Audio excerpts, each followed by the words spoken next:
Call it a night. Your quiet corner of calm where you can find a moment of peace and relaxation.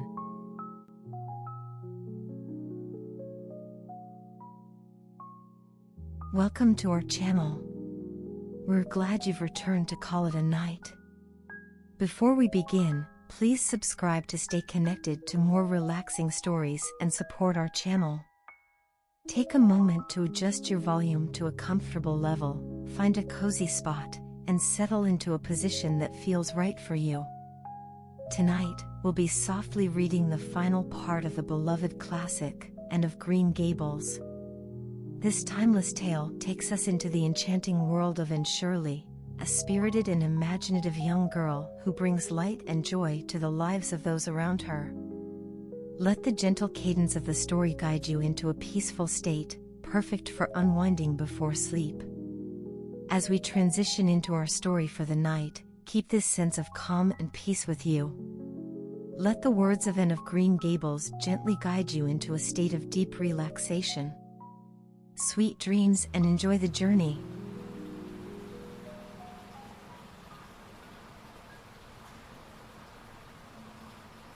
Marilla, walking home one late April evening from an aid meeting, realized that the winter was over and gone with the thrill of delight that spring never fails to bring to the oldest and saddest as well as to the youngest and merriest.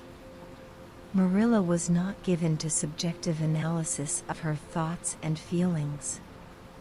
She probably imagined that she was thinking about the aides and their missionary box and the new carpet for the vestry room, but under these reflections was a harmonious consciousness of red fields smoking into pale purply mists in the declining sun, of long, sharp-pointed fir shadows falling over the meadow beyond the brook, of still, crimson-budded maples around a mirror-like wood pool, of awakening in the world and a stir of hidden pulses under the gray sod. The spring was abroad in the land and Marilla's sober, middle-aged step was lighter and swifter because of its deep, primal gladness.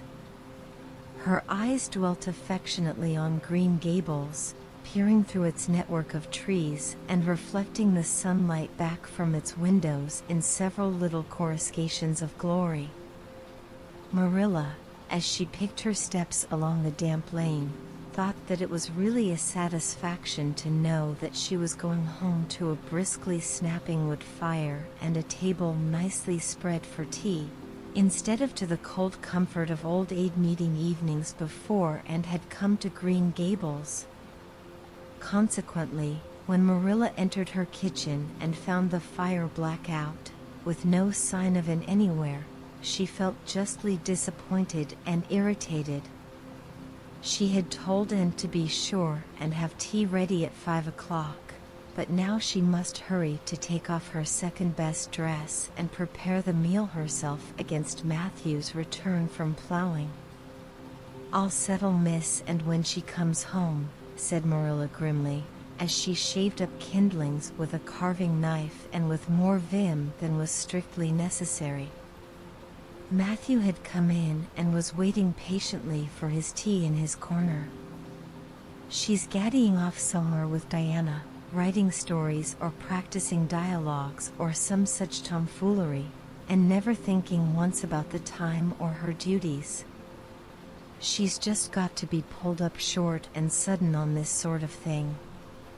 I don't care if Mrs. Allen does say she's the brightest and sweetest child she ever knew.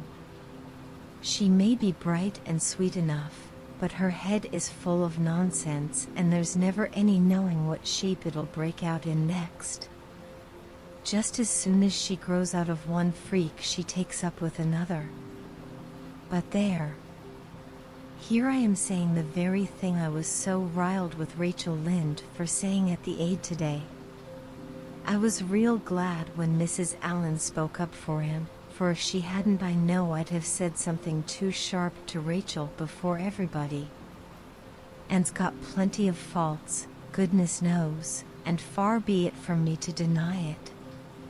But I'm bringing her up and not Rachel Lynde, who'd pick faults in the angel Gabriel himself if he lived in Avonlea. just the same, and has no business to leave the house like this when I told her she was to stay home this afternoon and look after things.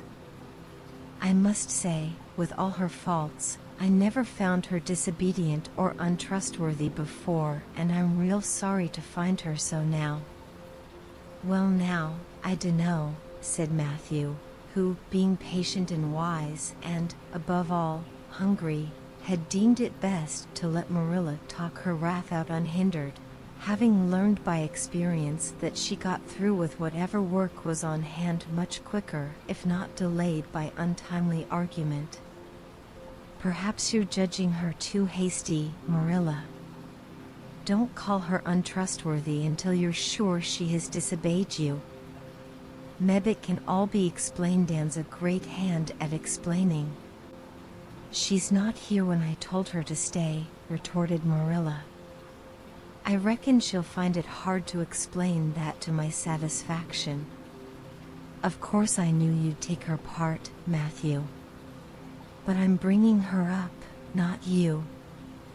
It was dark when supper was ready, and still no sign of Anne, coming hurriedly over the log bridge or up Lover's Lane, breathless and repentant with a sense of neglected duties. Marilla washed and put away the dishes grimly. Then, wanting a candle to light her way down the cellar, she went up to the east gable for the one that generally stood on Anne's table.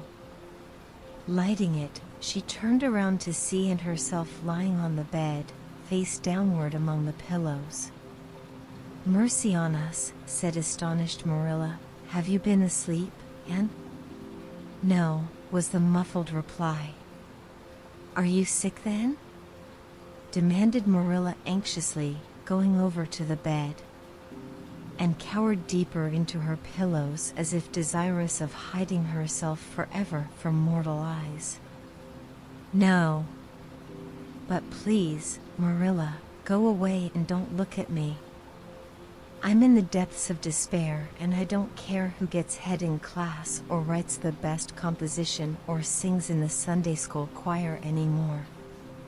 Little things like that are of no importance now because I don't suppose I'll ever be able to go anywhere again. My career is closed. Please, Marilla, go away and don't look at me. Did anyone ever hear the like?" The mystified Marilla wanted to know. "And Shirley, whatever is the matter with you? What have you done? Get right up this minute and tell me. This minute, I say. There now, what is it?" And had slid to the floor in despairing obedience. "Look at my hair, Marilla," she whispered. Accordingly, Marilla lifted her candle and looked scrutinizingly at Anne's hair, flowing in heavy masses down her back. It certainly had a very strange appearance. "And Shirley, what have you done to your hair?" "Why, it's green. Green it might be called, if it were any earthly color, a queer, dull, bronzy green, with streaks here and there of the original red to heighten the ghastly effect." Never in all her life had Marilla seen anything so grotesque as Anne's hair at that moment. "Yes, it's green," moaned Anne. "I thought nothing could be as bad as red hair. But now I know it's 10 times worse to have green hair. Oh, Marilla, you little know how utterly wretched I am. I little know how you got into this fix, but I mean to find out," said Marilla. "Come right down to the kitchen. It's too cold up here, and tell me just what you've done. I've been expecting something queer for some time. You haven't got into any scrape for over 2 months, and I was sure another one was due. Now, then, what did you do to your hair?" "I dyed it." "Dyed it? Dyed your hair? And Shirley, didn't you know it was a wicked thing to do?" "Yes, I knew it was a little wicked," admitted Anne. "But I thought it was worth while to be a little wicked to get rid of red hair. I counted the cost, Marilla. Besides, I meant to be extra good in other ways to make up for it. Well, said Marilla sarcastically, if I'd decided it was worthwhile to dye my hair, I'd have dyed it a decent color at least. I wouldn't have dyed it green. But I didn't mean to dye it green, Marilla protested and dejectedly. If I was wicked, I meant to be wicked to some purpose. He said it would turn my hair a beautiful raven black. He positively assured me that it would. How can I doubt his word, Marilla? I know what it feels like to have your word doubted.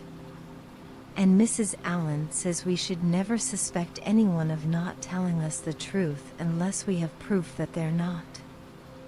I have proof now. Green hair is proof enough for anybody. But I hadn't then, and I believed every word he said implicitly. Who said? Who are you talking about? The peddler that was here this afternoon. I bought the dye from him. And Shirley, how often have I told you never to let one of those Italians in the house? I don't believe in encouraging them to come around at all. Oh, I didn't let him in the house. I remembered what you told me, and I went out, carefully shut the door, and looked at his things on the step. Besides, he wasn't an Italian, he was a German Jew. He had a big box full of very interesting things, and he told me he was working hard to make enough money to bring his wife and children out from Germany.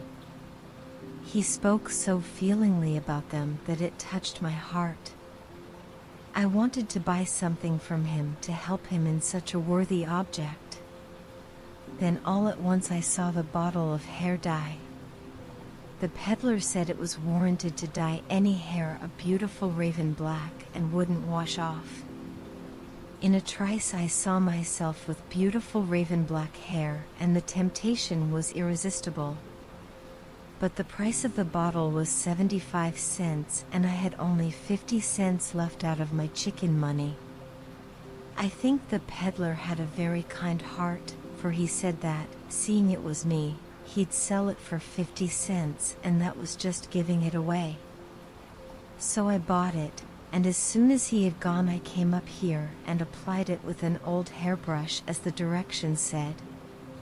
I used up the whole bottle, and oh, Marilla, when I saw the dreadful color it turned my hair, I repented of being wicked, I can tell you.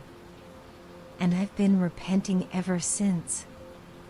Well, I hope you'll repent to good purpose, said Marilla severely, and that you've got your eyes opened to where your vanity has led you, and goodness knows what's to be done. I suppose the first thing is to give your hair a good washing and see if that will do any good. Accordingly, Anne washed her hair, scrubbing it vigorously with soap and water. But for all the difference it made, she might as well have been scouring its original red. The peddler had certainly spoken the truth when he declared that the dye wouldn't wash off, however his veracity might be impeached in other respects. Oh, Marilla, what shall I do? Questioned Anne in tears. I can never live this down. People have pretty well forgotten my other mistakes, the liniment cake and setting Diana drunk and flying into a temper with Mrs. Lynde. But they'll never forget this. They will think I am not respectable. Oh, Marilla, what a tangled web we weave when first we practice to deceive. That is poetry, but it is true. And oh, how Josie Pye will laugh. Marilla, I cannot face Josie Pye. I am the unhappiest girl in Prince Edward Island. Anne's unhappiness continued for a week. During that time she went nowhere and shampooed her hair every day. Diana alone of outsiders knew the fatal secret, but she promised solemnly never to tell, and it may be stated here and now that she kept her word. At the end of the week Marilla said decidedly, it's no use, and that is fast dye if ever there was any. Your hair must be cut off, there is no other way. You can't go out with it looking like that. Anne's lips quivered, but she realized the bitter truth of Marilla's remarks. With a dismal sigh, she went for the scissors. Please cut it off at once, Marilla, and have it over. Oh, I feel that my heart is broken. This is such an unromantic affliction.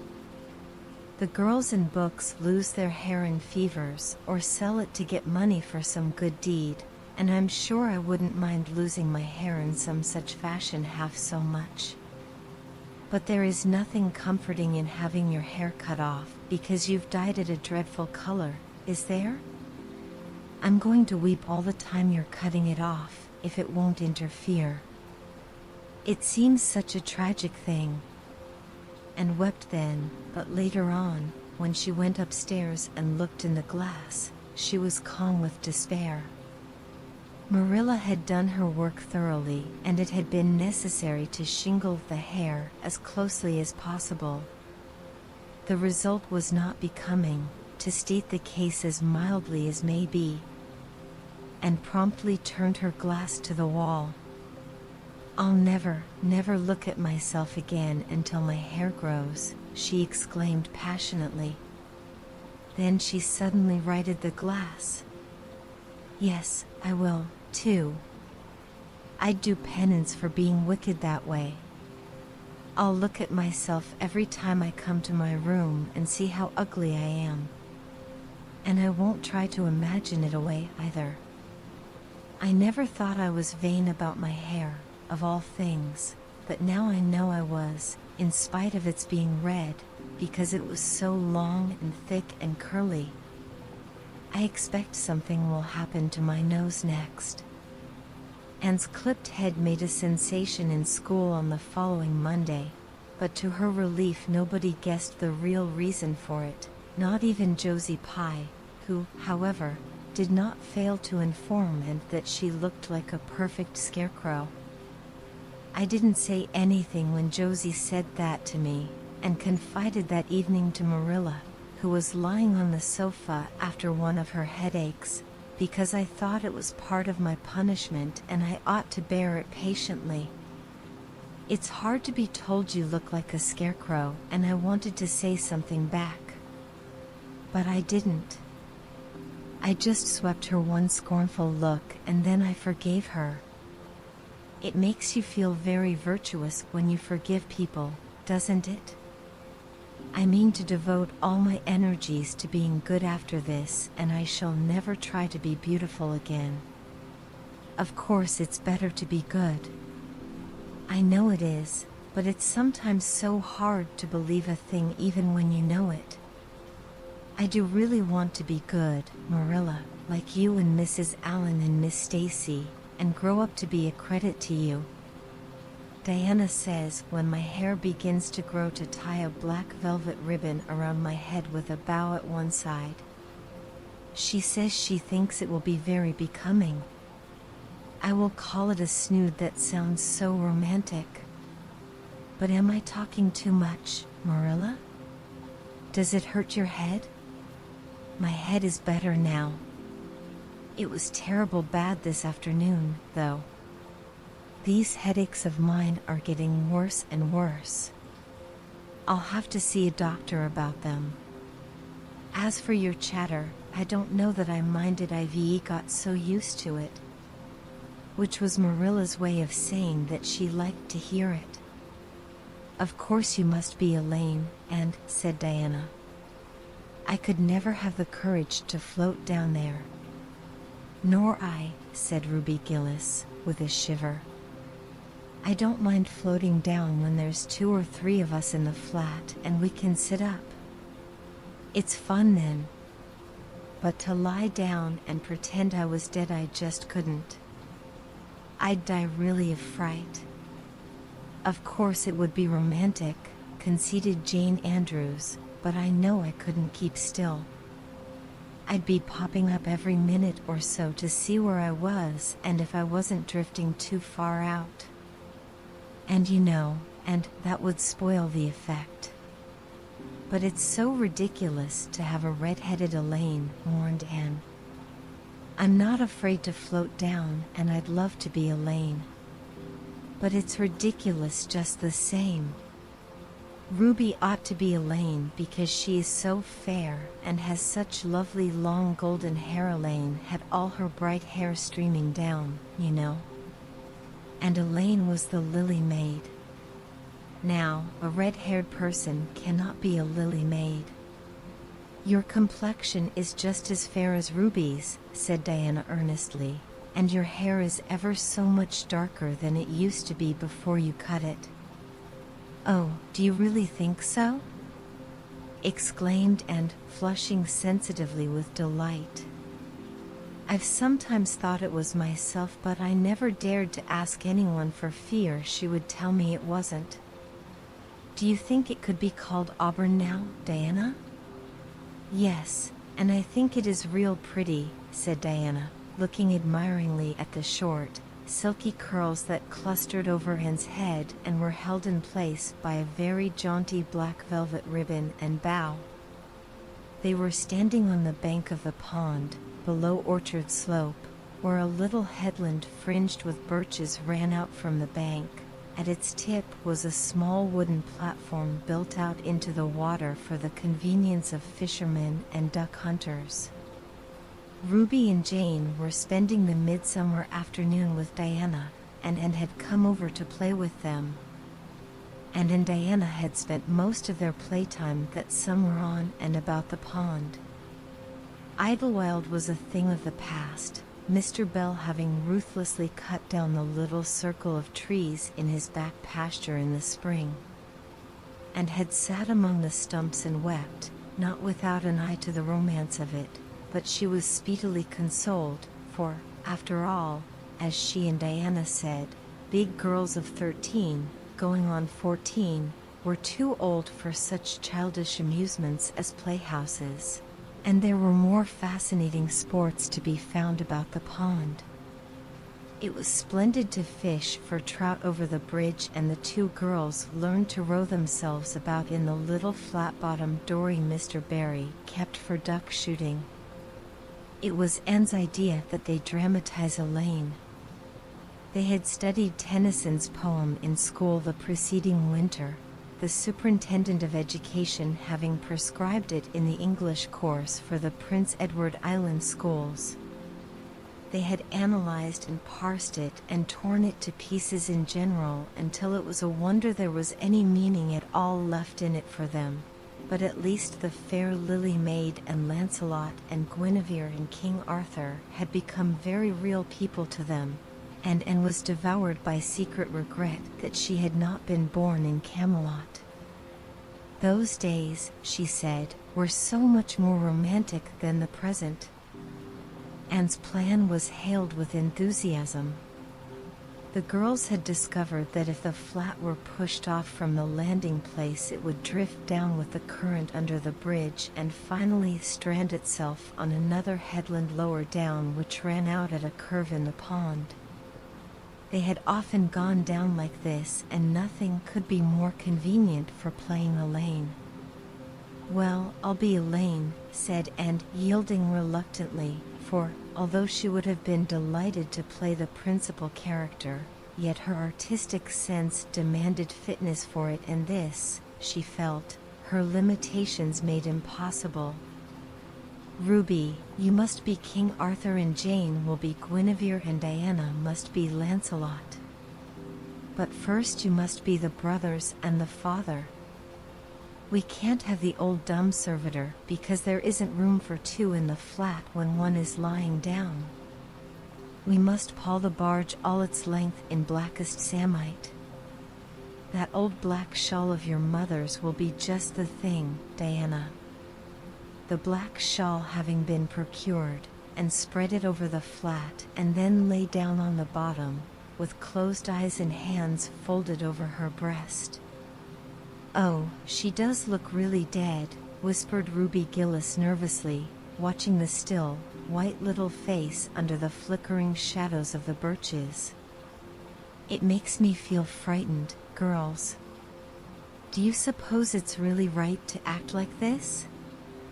Mrs. Lynde says that all play acting is abominably wicked." "Ruby, you shouldn't talk about Mrs. Lynde," said Anne severely. "It spoils the effect because this is hundreds of years before Mrs. Lynde was born. Jane, you arrange this. It's silly for Elaine to be talking when she's dead." Jane rose to the occasion. Cloth of gold for coverlet there was none, but an old piano scarf of yellow Japanese crepe was an excellent substitute. A white lily was not obtainable just then, but the effect of a tall blue iris placed in one of Anne's folded hands was all that could be desired. "Now, she's all ready," said Jane. "We must kiss her quiet brows and, Diana, you say, 'Sister, farewell forever,' and Ruby, you say, 'Farewell, sweet sister,' both of you as sorrowfully as you possibly can. And, for goodness sake, smile a little." You know Elaine lay as though she smiled. "That's better. Now push the flat off." The flat was accordingly pushed off, scraping roughly over an old embedded stake in the process. Diana and Jane and Ruby only waited long enough to see it caught in the current and headed for the bridge before scampering up through the woods, across the road, and down to the lower headland where, as Lancelot and Guinevere and the king, they were to be in readiness to receive the Lily Maid. For a few minutes and, drifting slowly down, enjoyed the romance of her situation to the full. Then something happened not at all romantic. The flat began to leak. In a very few moments it was necessary for Elaine to scramble to her feet, pick up her cloth of gold coverlet and pall of blackest samite, and gaze blankly at a big crack in the bottom of her barge through which the water was literally pouring. That sharp stake at the landing had torn off the strip of batting nailed on the flat. Anne did not know this, but it did not take her long to realize that she was in a dangerous plight. At this rate the flat would fill and sink long before it could drift to the lower headland. Where were the oars? Left behind at the landing. Anne gave one gasping little scream which nobody ever heard. She was white to the lips, but she did not lose her self-possession. There was one chance, just one. "I was horribly frightened," she told Mrs. Allen the next day, "and it seemed like years while the flat was drifting down to the bridge and the water rising in it every moment. I prayed, Mrs. Allen, most earnestly, but I didn't shut my eyes to pray, for I knew the only way God could save me was to let the flat float close enough to one of the bridge piles for me to climb up on it. You know the piles are just old tree trunks and there are lots of knots and old branch stubs on them. It was proper to pray, but I had to do my part by watching out, and right well I knew it. I just said, 'Dear God, please take the flat close to a pile and I'll do the rest,' over and over again. Under such circumstances you don't think much about making a flowery prayer. But mine was answered, for the flat bumped right into a pile for a minute and I flung the scarf and the shawl over my shoulder and scrambled up on a big providential stub. And there I was, Mrs. Allen, clinging to that slippery old pile with no way of getting up or down. It was a very unromantic position, but I didn't think about that at the time. You don't think much about romance when you have just escaped from a watery grave. I said a grateful prayer at once, and then I gave all my attention to holding on tight, for I knew I should probably have to depend on human aid to get back to dry land. The flat drifted under the bridge and then promptly sank in midstream. Ruby, Jane, and Diana, already awaiting it on the lower headland, saw it disappear before their very eyes and had not a doubt but that Anne had gone down with it. For a moment they stood still, white as sheets, frozen with horror at the tragedy. Then, shrieking at the tops of their voices, they started on a frantic run up through the woods, never pausing as they crossed the main road to glance the way of the bridge. And, clinging desperately to her precarious foothold, saw their flying forms and heard their shrieks. Help would soon come, but meanwhile her position was a very uncomfortable one. The minutes passed by, each seeming an hour to the unfortunate Lily maid. Why didn't somebody come? Where had the girls gone? Suppose they had fainted, one and all. Suppose nobody ever came. Suppose she grew so tired and cramped that she could hold on no longer, and looked at the wicked green depths below her, wavering with long, oily shadows, and shivered. Her imagination began to suggest all manner of gruesome possibilities to her. Then, just as she thought she really could not endure the ache in her arms and wrists another moment, Gilbert Blythe came rowing under the bridge in Harmon Andrews's dory. Gilbert glanced up and, much to his amazement, beheld a little white scornful face looking down upon him with big, frightened but also scornful gray eyes. "Anne Shirley, how on earth did you get there?" he exclaimed. Without waiting for an answer, he pulled close to the pile and extended his hand. There was no help for it, and, clinging to Gilbert Blythe's hand, scrambled down into the dory, where she sat, drabbled and furious, in the stern with her arms full of dripping shawl and wet crepe. It was certainly extremely difficult to be dignified under the circumstances. "What has happened, Anne?" asked Gilbert, taking up his oars. "We were playing the lane," explained Anne frigidly, without even looking at her rescuer, "and I had to drift down to Camelot in the barge, I mean the flat. The flat began to leak and I climbed out on the pile. The girls went for help. Will you be kind enough to row me to the landing?" Gilbert obligingly rowed to the landing and, disdaining assistance, sprang nimbly on shore. "I'm very much obliged to you," she said haughtily as she turned away. But Gilbert had also sprung from the boat and now laid a detaining hand on her arm. "And," he said hurriedly, "look here. Can't we be good friends? I'm awfully sorry I made fun of your hair that time. I didn't mean to vex you, and I only meant it for a joke. Besides, it's so long ago. I think your hair is awfully pretty now, honest I do. Let's be friends." For a moment Anne hesitated.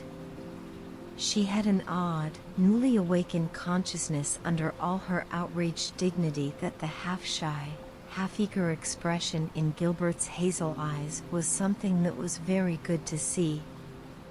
Her heart gave a quick, queer little beat. But the bitterness of her old grievance promptly stiffened up her wavering determination. That scene of 2 years before flashed back into her recollection as vividly as if it had taken place yesterday. Gilbert had called her carrots and had brought about her disgrace before the whole school. Her resentment, which to other and older people might be as laughable as its cause, was in no whit allayed and softened by time seemingly. She hated Gilbert Blythe. She would never forgive him.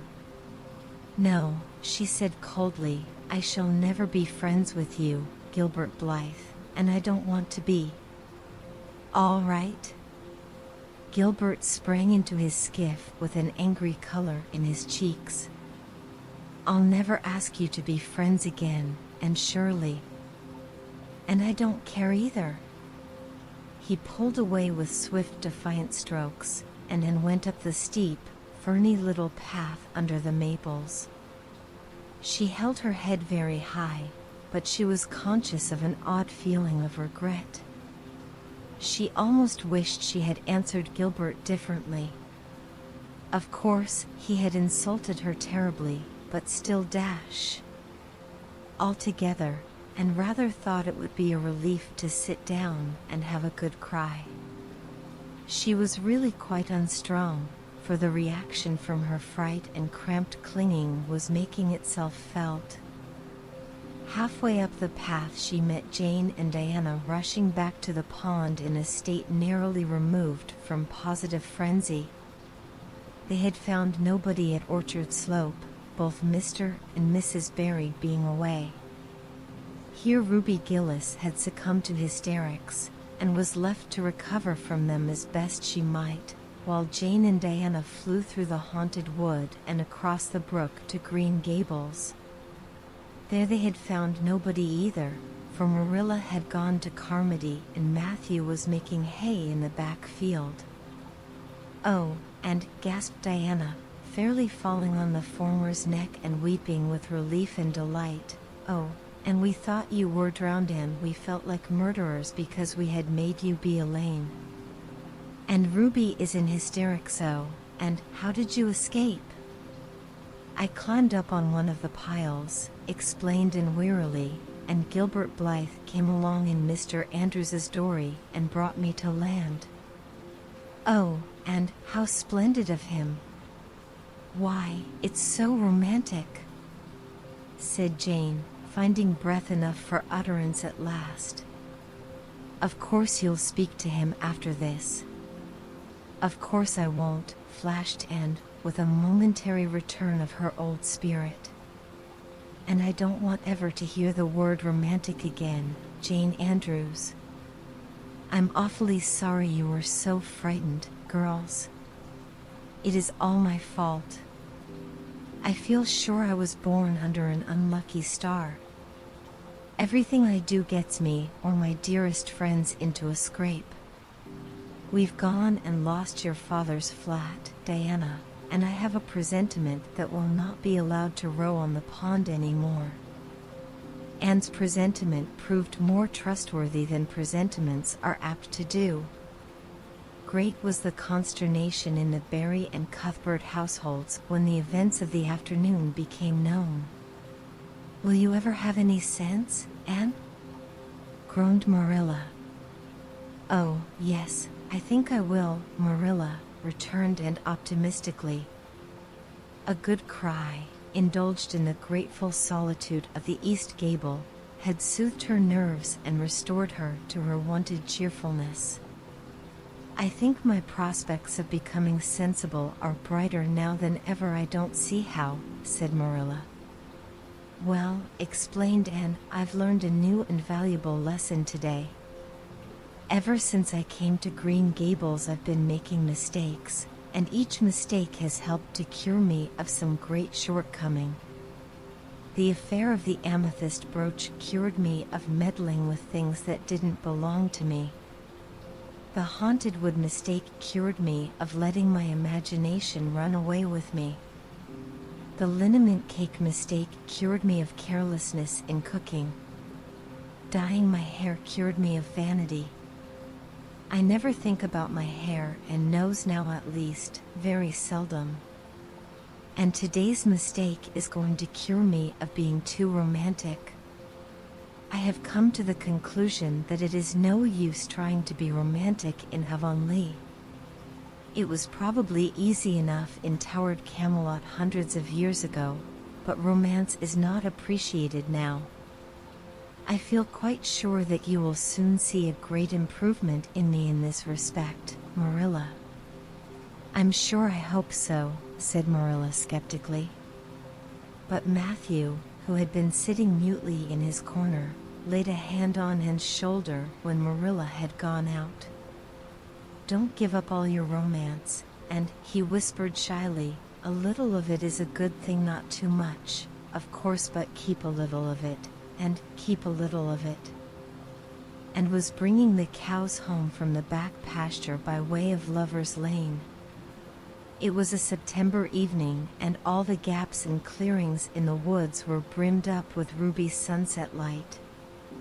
Here and there the lane was splashed with it, but for the most part it was already quite shadowy beneath the maples, and the spaces under the firs were filled with a clear violet dusk like airy wine. The winds were out in their tops, and there is no sweeter music on earth than that which the wind makes in the fir trees at evening.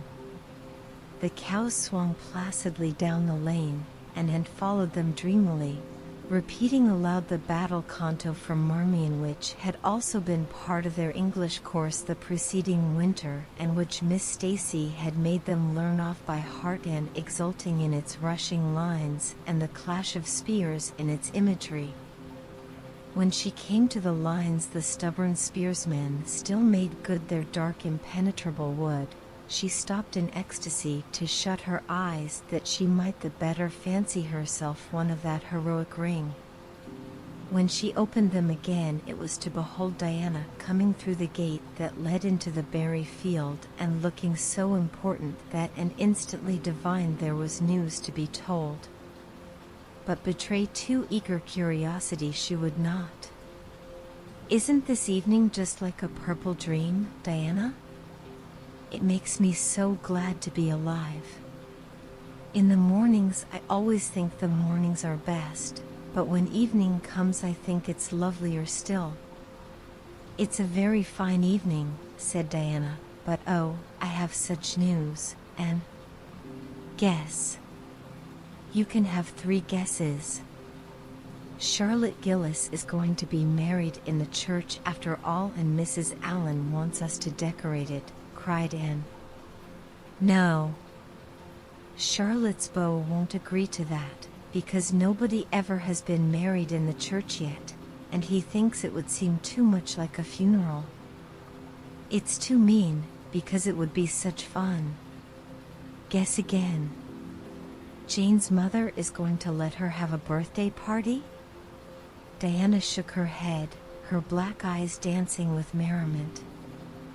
"I can't think what it can be," said Anne in despair, "unless it's that Moody Spurgeon Macpherson saw you home from prayer meeting last night." "Did he?" "I should think not," exclaimed Diana indignantly. "I wouldn't be likely to boast of it if he did, the horrid creature." "I knew you couldn't guess it. Mother had a letter from Aunt Josephine today, and Aunt Josephine wants you and me to go to town next Tuesday and stop with her for the exhibition." "There." "Oh, Diana," whispered Anne, finding it necessary to lean up against a maple tree for support, "do you really mean it? But I'm afraid Marilla won't let me go. She will say that she can't encourage gaddying about." That was what she said last week when Jane invited me to go with them in their double-seated buggy to the American concert at the White Sands Hotel. I wanted to go, but Marilla said I'd be better at home learning my lessons, and so would Jane. I was bitterly disappointed, Diana. I felt so heartbroken that I wouldn't say my prayers when I went to bed. But I repented of that and got up in the middle of the night and said them. "I'll tell you," said Diana. "We'll get Mother to ask Marilla. She'll be more likely to let you go then, and if she does we'll have the time of our lives, and I've never been to an exhibition, and it's so aggravating to hear the other girls talking about their trips. Jane and Ruby have been twice, and they're going this year again. I'm not going to think about it at all until I know whether I can go or not," said Anne resolutely. "If I did and then was disappointed, it would be more than I could bear. But in case I do go, I'm very glad my new coat will be ready by that time. Marilla didn't think I needed a new coat. She said my old one would do very well for another winter, and that I ought to be satisfied with having a new dress. The dress is very pretty, Diana navy blue and made so fashionably. Marilla always makes my dresses fashionably now, because she says she doesn't intend to have Matthew going to Mrs. Lynde to make them. I'm so glad. It is ever so much easier to be good if your clothes are fashionable. At least, it is easier for me. I suppose it doesn't make such a difference to naturally good people. But Matthew said I must have a new coat, so Marilla bought a lovely piece of blue broadcloth, and it's being made by a real dressmaker over at Carmody. It's to be done Saturday night, and I'm trying not to imagine myself walking up the church aisle on Sunday in my new suit and cap, because I'm afraid it isn't right to imagine such things. But it just slips into my mind in spite of me. My cap is so pretty. Matthew bought it for me the day we were over at Carmody. It is one of those little blue velvet ones that are all the rage, with gold cord and tassels. Your new hat is elegant, Diana, and so becoming. When I saw you come into church last Sunday, my heart swelled with pride to think you were my dearest friend. Do you suppose it's wrong for us to think so much about our clothes? Marilla says it is very sinful. But it is such an interesting subject, isn't it? Marilla agreed to let him go to town, and it was arranged that Mr. Barry should take the girls in on the following Tuesday.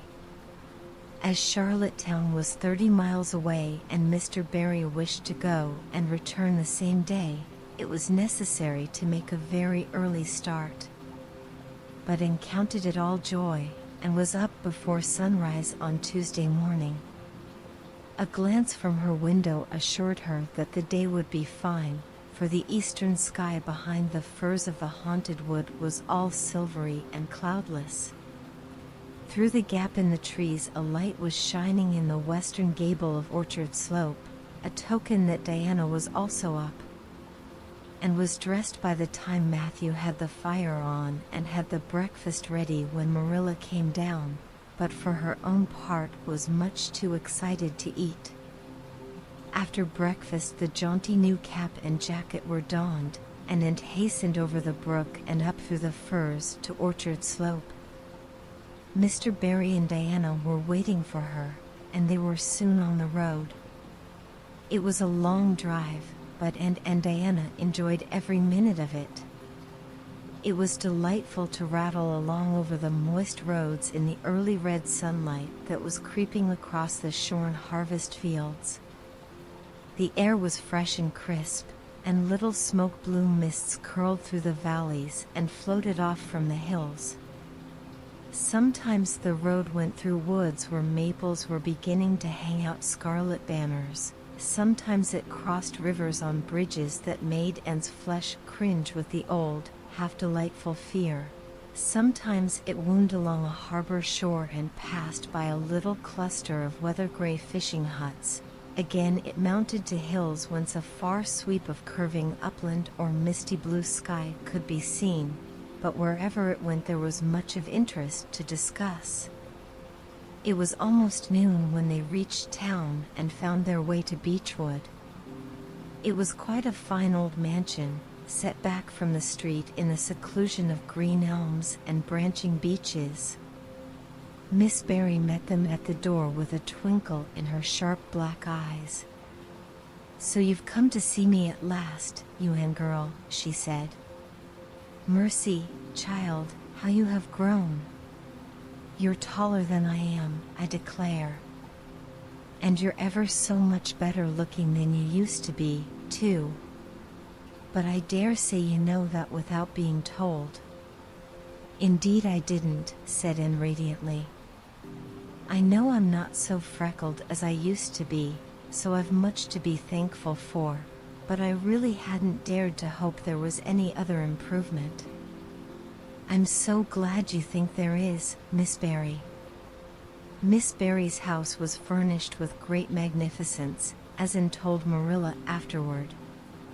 The two little country girls were rather abashed by the splendor of the parlor where Miss Barry left them when she went to see about dinner. "Isn't it just like a palace?" whispered Diana. "I never was in Aunt Josephine's house before, and I'd no idea it was so grand. I just wish Julia Bell could see this. She puts on such airs about her mother's parlor. Velvet carpet, sided luxuriously, and silk curtains. I've dreamed of such things, Diana. But do you know, I don't believe I feel very comfortable with them after all. There are so many things in this room and all so splendid that there is no scope for imagination. That is one consolation when you are poor. There are so many more things you can imagine about."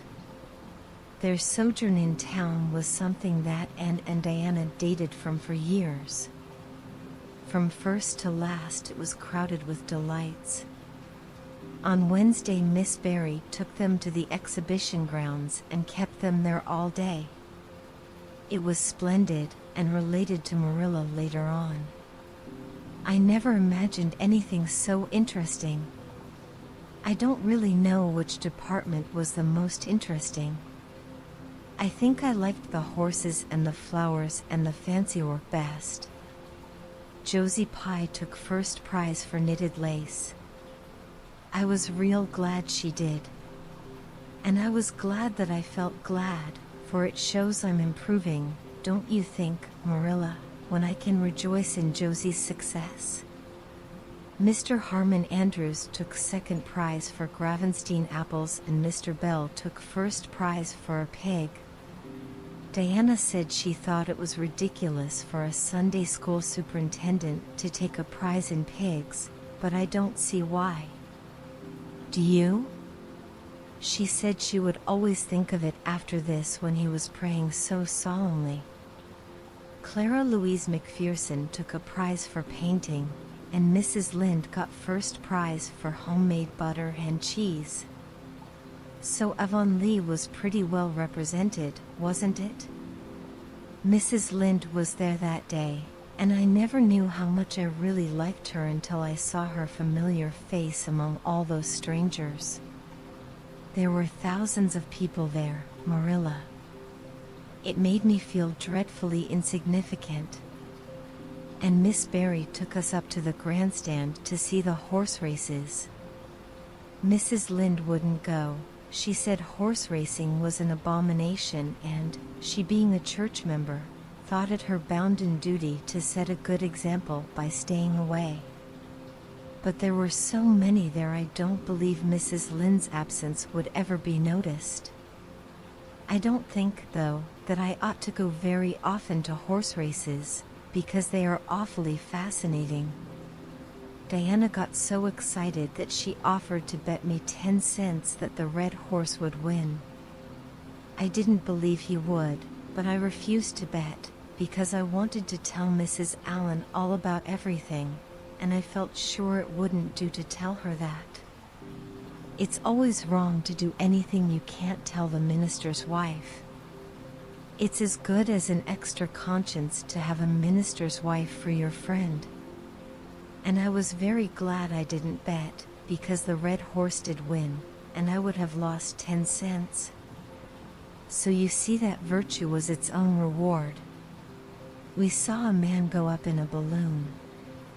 I'd love to go up in a balloon, Marilla, it would be simply thrilling, and we saw a man selling fortunes. You paid him 10 cents and a little bird picked out your fortune for you.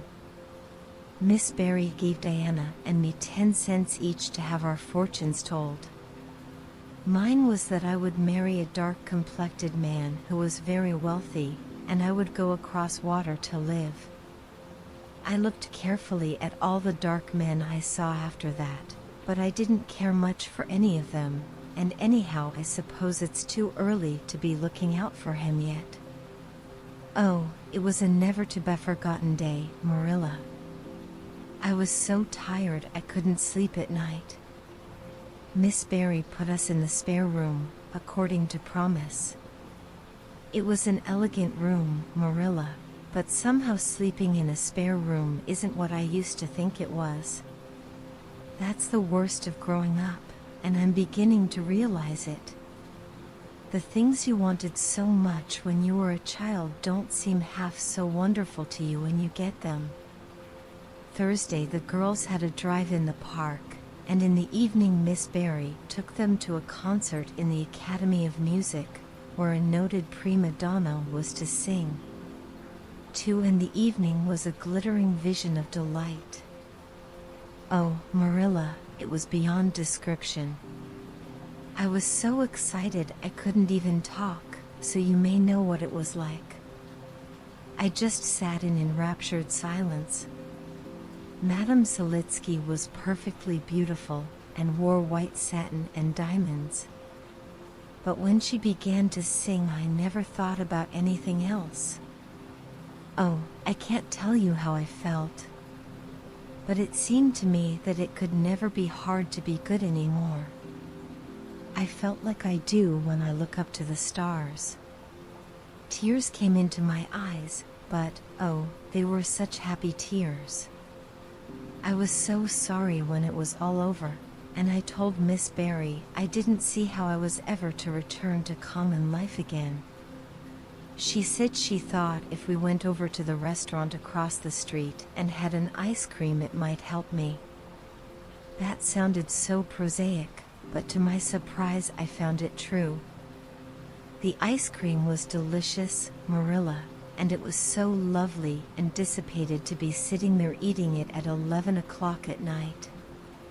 Diana said she believed she was born for city life. Miss Barry asked me what my opinion was, but I said I would have to think it over very seriously before I could tell her what I really thought. So I thought it over after I went to bed. That is to think things out. And I came to the conclusion, Marilla, that I wasn't born for city life and that I was glad of it. It's nice to be eating ice cream at brilliant restaurants at 11 o'clock at night once in a while, but as a regular thing I'd rather be in the East Gable at 11, sound asleep, but kind of knowing even in my sleep that the stars were shining outside and that the wind was blowing in the firs across the brook. I told Miss Barry so at breakfast the next morning, and she laughed. Miss Barry generally laughed at anything I said, even when I said the most solemn things.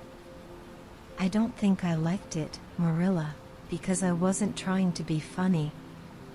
But she is a most hospitable lady and treated us royally. Friday brought going home time, and Mr. Barry drove in for the girls. Well, I hope you've enjoyed yourselves, said Miss Barry, as she bade them goodbye. Indeed we have, said Diana. And you, Anne girl? I've enjoyed every minute of the time, said Anne, throwing her arms impulsively about the old woman's neck and kissing her wrinkled cheek.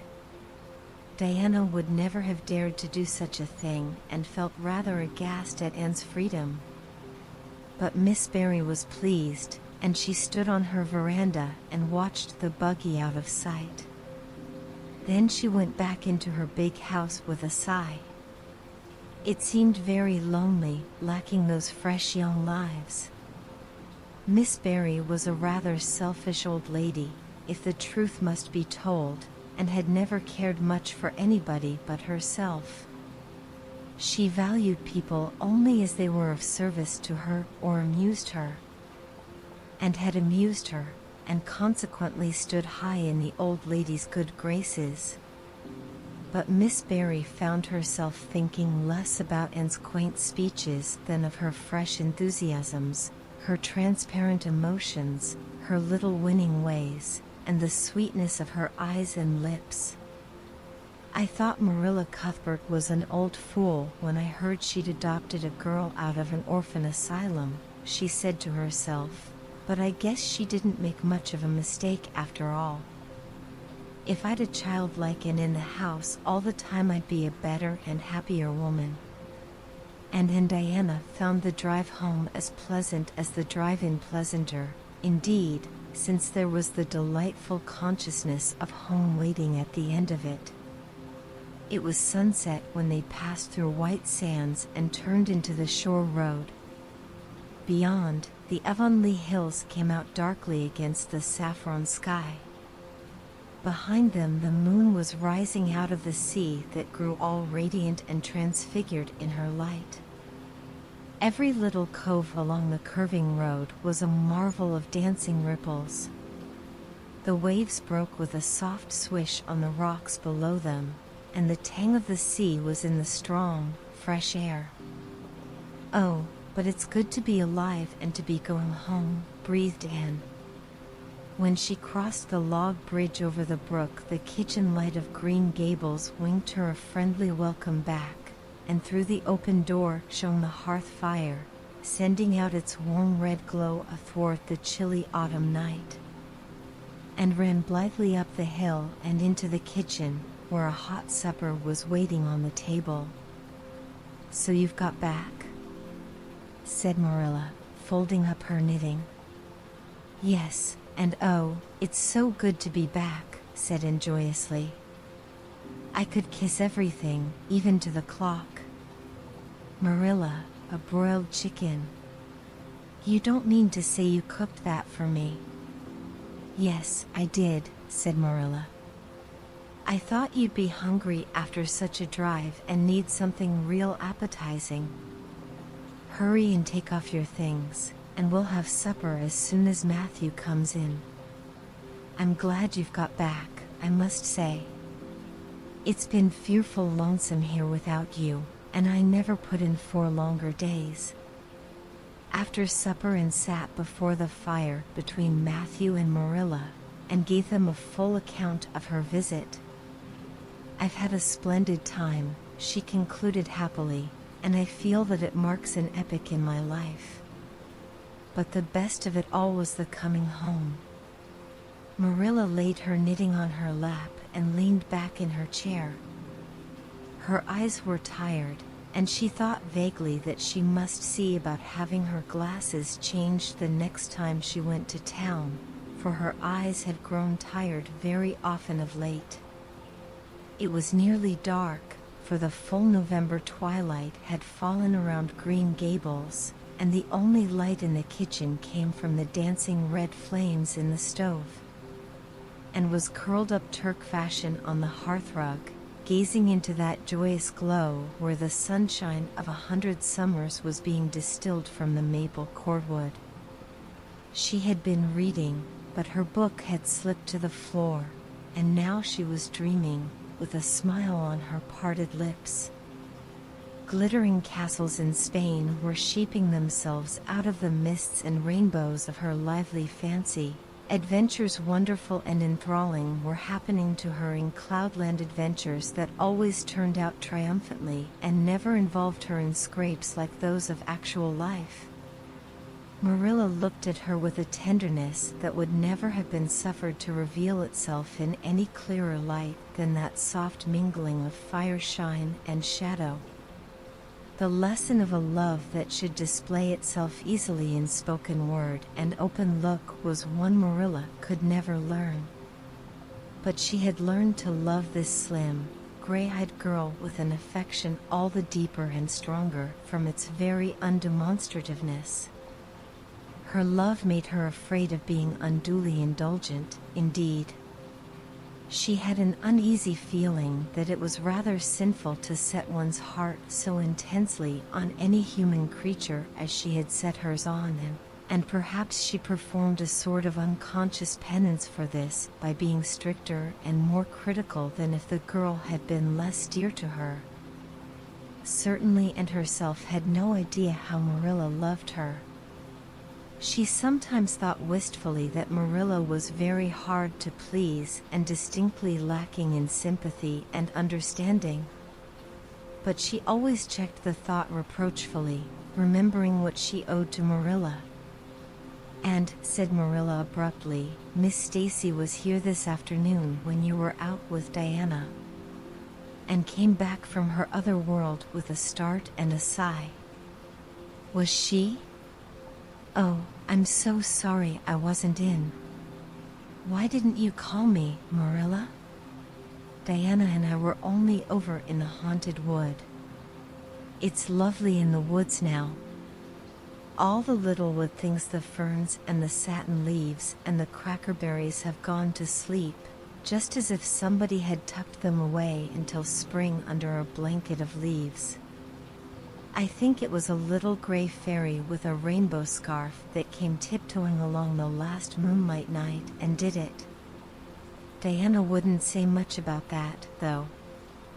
Diana has never forgotten the scolding her mother gave her about imagining ghosts into the haunted wood. It had a very bad effect on Diana's imagination. It blighted it. Mrs. Lynde says Myrtle Bell is a blighted being. I asked Ruby Gillis why Myrtle was blighted, and Ruby said she guessed it was because her young man had gone back on her. Ruby Gillis thinks of nothing but young men, and the older she gets the worse she is. Young men are all very well in their place, but it doesn't do to drag them into everything, does it? Diana and I are thinking seriously of promising each other that we will never marry but be nice old maids and live together forever. Diana hasn't quite made up her mind though, because she thinks perhaps it would be nobler to marry some wild, dashing, wicked young man and reform him. Diana and I talk a great deal about serious subjects now, you know.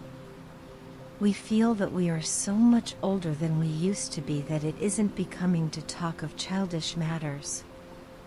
It's such a solemn thing to be almost 14, Marilla. Miss Stacy took all us girls who are in our teens down to the brook last Wednesday and talked to us about it. She said we couldn't be too careful what habits we formed and what ideals we acquired in our teens, because by the time we were 20 our characters would be developed and the foundation laid for our whole future life. And she said if the foundation was shaky we could never build anything really worthwhile on it. Diana and I talked the matter over coming home from school. We felt extremely solemn, Marilla. And we decided that we would try to be very careful indeed and form respectable habits and learn all we could and be as sensible as possible, so that by the time we were 20 our characters would be properly developed. It's perfectly appalling to think of being 20, Marilla. It sounds so fearfully old and grown up. But why was Miss Stacy here this afternoon? That is what I want to tell you, and if you'll ever give me a chance to get a word in edgewise. She was talking about you. About me? And looked rather scared. Then she flushed and exclaimed, "Oh, I know what she was saying. I meant to tell you, Marilla, honestly I did, but I forgot. Miss Stacy caught me reading Ben-Hur in school yesterday afternoon when I should have been studying my Canadian history. Jane Andrews lent it to me. I was reading it at dinner hour, and I had just got to the chariot race when school went in. I was simply wild to know how it turned out, although I felt sure Ben-Hur must win, because it wouldn't be poetical justice if he didn't, so I spread the history open on my desk lid and then tucked Ben-Hur between the desk and my knee. I just looked as if I were studying Canadian history, you know, while all the while I was reveling in Ben-Hur. I was so interested in it that I never noticed Miss Stacy coming down the aisle until all at once I just looked up, and there she was looking down at me, so reproachful-like. I can't tell you how ashamed I felt, Marilla, especially when I heard Josie Pye giggling. Miss Stacy took Ben-Hur away, but she never said a word then. She kept me in at recess and talked to me. She said I had done very wrong in 2 respects. First, I was wasting the time I ought to have put on my studies, and secondly, I was deceiving my teacher in trying to make it appear I was reading a history when it was a storybook instead. I had never realized until that moment, Marilla, that what I was doing was deceitful. I was shocked. I cried bitterly and asked Miss Stacy to forgive me, and I'd never do such a thing again. And I offered to do penance by never so much as looking at Ben-Hur for a whole week, not even to see how the chariot race turned out. But Miss Stacy said she wouldn't require that, and she forgave me freely. So I think it wasn't very kind of her to come up here to you about it after all. Miss Stacy never mentioned such a thing to me, and it's only your guilty conscience that's the matter with you. You have no business to be taking storybooks to school. You read too many novels anyhow. When I was a girl, I wasn't so much as allowed to look at a novel. Oh, how can you call Ben-Hur a novel when it's really such a religious book? Protested Anne. Of course, it's a little too exciting to be proper reading for Sunday, and I only read it on weekdays. And I never read any book now unless either Miss Stacy or Mrs. Allen thinks it is a proper book for a girl 13 3/4 to read. Miss Stacy made me promise that. She found me reading a book one day called The Lurid Mystery of the Haunted Hall. It was one Ruby Gillis had lent me, and, oh, Marilla, it was so fascinating and creepy. It just curdled the blood in my veins. But Miss Stacy said it was a very silly, unwholesome book, and she asked me not to read any more of it or any like it. I didn't mind promising not to read any more like it, but it was agonizing to give back that book without knowing how it turned out. But my love for Miss Stacy stood the test, and I did. It's really wonderful, Marilla, what you can do when you're truly anxious to please a certain person. Well, I guess I'll light the lamp and get to work, said Marilla. I see plainly that you don't want to hear what Miss Stacy had to say. You're more interested in the sound of your own tone than in anything else. Oh, indeed, Marilla, I do want to hear it, cried Anne contritely. I won't say another word, not one. I know I talk too much, but I am really trying to overcome it, and although I say far too much, yet if you only knew how many things I want to say and don't, you'd give me some credit for it. Please tell me, Marilla. Well, Miss Stacy wants to organize a class among her advanced students who mean to study for the entrance examination into Queen's. She intends to give them extra lessons for an hour after school. And she came to ask Matthew and me if we would like to have you join it. What do you think about it yourself, Anne? Would you like to go to Queen's and pass for a teacher? Oh, Marilla. Anne straightened to her knees and clasped her hands. It's been the dream of my life, that is, for the last 6 months, ever since Ruby and Jane began to talk of studying for the entrance. But I didn't say anything about it, because I supposed it would be perfectly useless. I'd love to be a teacher. But won't it be dreadfully expensive? Mr. Andrews says it cost him $150 to put Prissy through, and Prissy wasn't a dunce in geometry. I guess you needn't worry about that part of it. When Matthew and I took you to bring up, we resolved we would do the best we could for you and give you a good education. I believe in a girl being fitted to earn her own living whether she ever has to or not. You'll always have a home at Green Gables as long as Matthew and I are here, but nobody knows what is going to happen in this uncertain world, and it's just as well to be prepared. So you can join the Queen's class if you like, Anne. Oh, Marilla, thank you.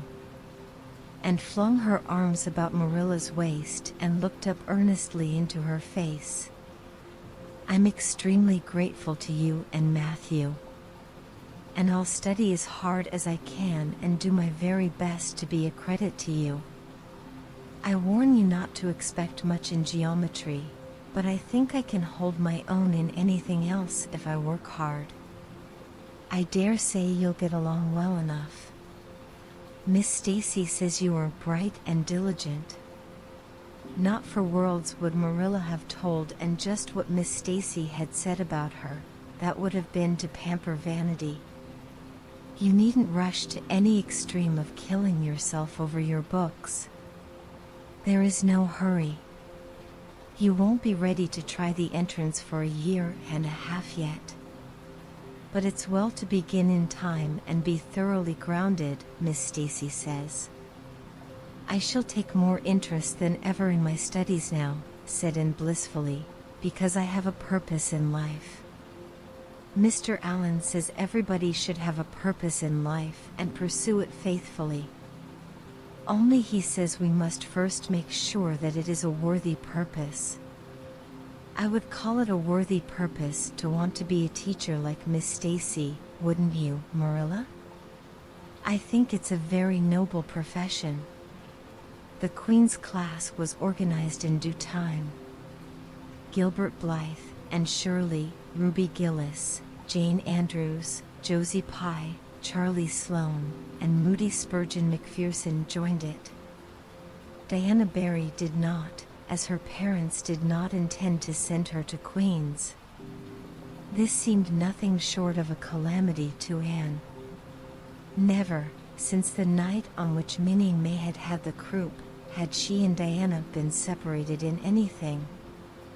On the evening when the Queen's class first remained in school for the extra lessons and then saw Diana go slowly out with the others, to walk home alone through the birch path and violet vale, it was all the former could do to keep her seat and refrain from rushing impulsively after her chum. A lump came into her throat, and she hastily retired behind the pages of her uplifted Latin grammar to hide the tears in her eyes.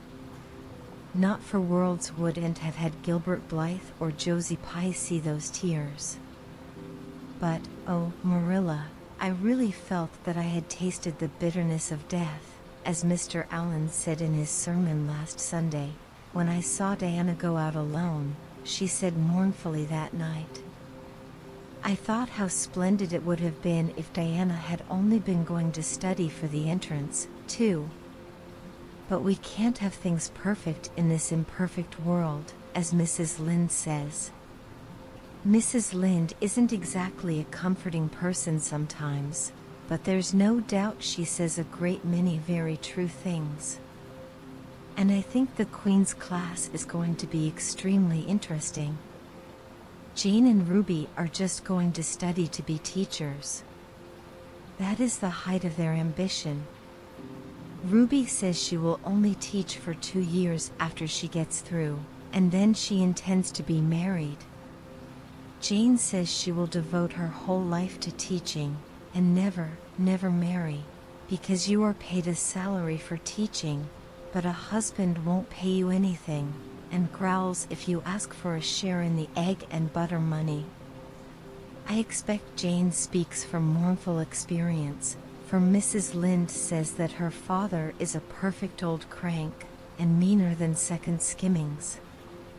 Josie Pye says she is just going to college for education's sake, because she won't have to earn her own living. She says of course it is different with orphans who are living on charity, they have to hustle. Moody Spurgeon is going to be a minister.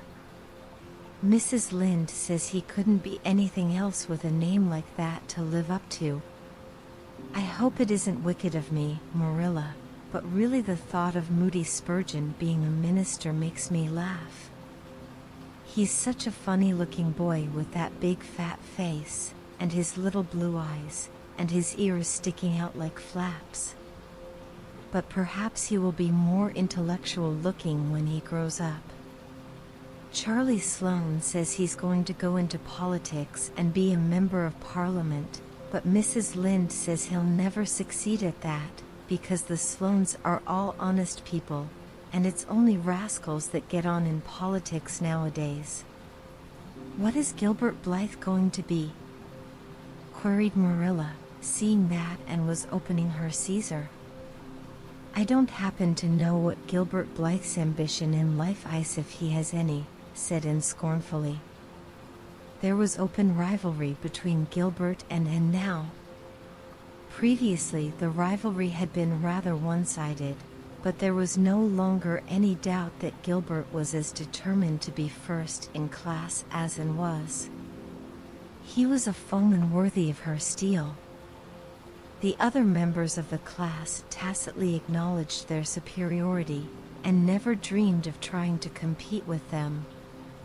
Since the day by the pond when she had refused to listen to his plea for forgiveness, Gilbert, save for the aforesaid determined rivalry, had evinced no recognition whatever of the existence of Anne Shirley.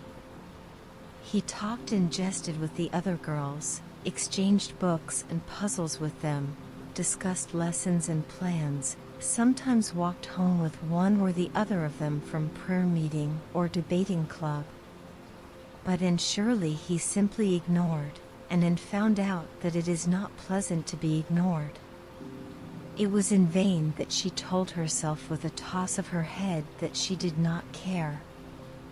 Deep down in her wayward, feminine little heart she knew that she did care, and that if she had that chance of the lake of shining waters again she would answer very differently. All at once, as it seemed, and to her secret dismay, she found that the old resentment she had cherished against him was gone just when she most needed its sustaining power. It was in vain that she recalled every incident and emotion of that memorable occasion and tried to feel the old satisfying anger. That day by the pond had witnessed its last spasmodic flicker, and realized that she had forgiven and forgotten without knowing it. But it was too late. And at least neither Gilbert nor anybody else, not even Diana, should ever suspect how sorry she was and how much she wished she hadn't been so proud and horrid. She determined to shroud her feelings in deepest oblivion, and it may be stated here and now that she did it so successfully that Gilbert, who possibly was not quite so indifferent as he seemed, could not console himself with any belief that and felt his retaliatory scorn. The only poor comfort he had was that she snubbed Charlie Sloane, unmercifully, continually, and undeservedly. Otherwise the winter passed away in a round of pleasant duties and studies. And the days slipped by like golden beads on the necklace of the year. She was happy, eager, interested. There were lessons to be learned and honor to be won, delightful books to read, new pieces to be practiced for the Sunday school choir, pleasant Saturday afternoons at the manse with Mrs. Allen, and then, almost before Anne realized it, spring had come again to Green Gables and all the world was abloom once more. Studies palled just a wee bit then, the Queen's class, left behind in school while the others scattered to green lanes and leafy wood cuts and meadow byways, looked wistfully out of the windows and discovered that Latin verbs and French exercises had somehow lost the tang and zest they had possessed in crisp winter months. Even Anne and Gilbert lagged and grew indifferent. Teacher and taught were alike glad when the term was ended and the glad vacation days stretched rosily before them. "But you've done good work this past year," Miss Stacy told them on the last evening, "and you deserve a good, jolly vacation. Have best time you can in the out-of-door world and lay in a good stock of health and ambition to carry you through next year. It will be the tug of war, you know, the last year before the entrance." "Are you going to be back next year, Miss Stacy?" asked Josie Pye. Josie Pye never scrupled to ask questions. In this instance the rest of the class felt grateful to her. None of them would have dared to ask it of Miss Stacy, but all wanted to, for there had been rumors running at large through the school for some time that Miss Stacy was not coming back next year, that she had been offered a position in the grade school of her own home district and meant to accept. The Queen's class listened in breathless suspense for her answer. "Yes, I think I will," said Miss Stacy. "I thought of taking another school, but I have decided to come back to Avonlea. To tell the truth, I've grown so interested in my pupils here that I found I couldn't leave them. So I'll stay and see you through." "Hurrah," said Moody Spurgeon. Moody Spurgeon had never been so carried away by his feelings before, and he blushed uncomfortably every time he thought about it for a week. "Oh, I'm so glad," said Anne, with shining eyes. "Dear Stacy, it would be perfectly dreadful if you didn't come. I don't believe I could have the heart to go on with my studies at all if another teacher came here." When Anne got home that night, she stacked all her textbooks away in an old trunk in the attic, locked it, and threw the key into the blanket box. "I'm not even going to look at a schoolbook in vacation," she told Marilla. "I've studied as hard all the term as I possibly could, and I've pored over that geometry until I know every proposition in the first book off by heart, even when the letters are changed. I just feel tired of everything sensible, and I'm going to let my imagination run riot for the summer." "Oh, you needn't be alarmed, Marilla. I'll only let it run riot within reasonable limits. But I want to have a real good jolly time this summer, for maybe it's the last summer I'll be a little girl. Mrs. Lynde says that if I keep stretching out next year as I've done this, I'll have to put on longer skirts. She says I'm all running to legs and eyes. And when I put on longer skirts, I shall feel that I have to live up to them and be very dignified. It won't even do to believe in fairies then, I'm afraid, so I'm going to believe in them with all my whole heart this summer. I think we're going to have a very gay vacation. Ruby Gillis is going to have a birthday party soon, and there's the Sunday school picnic. And the missionary concert next month. And Mrs. Barry says that some evening he'll take Diana and me over to the White Sands Hotel and have dinner there. They have dinner there in the evening, you know. Jane Andrews was over once last summer, and she says it was a dazzling sight to see the electric lights and the flowers and all the lady guests in such beautiful dresses. Jane says it was her first glimpse into high life, and she'll never forget it to her dying day. Mrs. Lynde came up the next afternoon to find out why Marilla had not been at the aid meeting on Thursday. When Marilla was not at aid meeting, people knew there was something wrong at Green Gables. Matthew had a bad spell with his heart Thursday, Marilla explained, and I didn't feel like leaving him. Oh, yes, he's all right again now, but he takes them spells oftener than he used to, and I'm anxious about him. The doctor says he must be careful to avoid excitement. That's easy enough, for Matthew doesn't go about looking for excitement by any means and never did, but he's not to do any very heavy work either, and you might as well tell Matthew not to breathe as not to work. Come and lay off your things, Rachel. You'll stay to tea? Well, seeing you're so pressing, perhaps I might as well stay, said Mrs. Rachel, who had not the slightest intention of doing anything else. Mrs. Rachel and Marilla sat comfortably in the parlor while Anne got the tea and made hot biscuits that were light and white enough to defy even Mrs. Rachel's criticism. I must say Aunt has turned out a real smart girl, admitted Mrs. Rachel, as Marilla accompanied her to the end of the lane at sunset. She must be a great help to you. She is, said Marilla, and she's real steady and reliable now. I used to be afraid she'd never get over her feather-brained ways, but she has, and I wouldn't be afraid to trust her in anything now. I never would have thought she'd have turned out so well that first day I was here 3 years ago," said Mrs. Rachel. "Lawful heart, shall I ever forget that tantrum of hers? When I went home that night I says to Thomas, says I, mark my words, Thomas, Marilla Cuthbert'll live to rue the step she's took. But I was mistaken, and I'm real glad of it. I ain't one of those kind of people, Marilla, as can never be brought to own up that they've made a mistake. No, that never was my way, thank goodness. I did make a mistake in judging but it weren't no wonder, for an odder, unexpecteder which of a child there never was in this world, that's what. There was no ciphering her out by the rules that worked with other children. It's nothing short of wonderful how she's improved these 3 years, but especially in looks.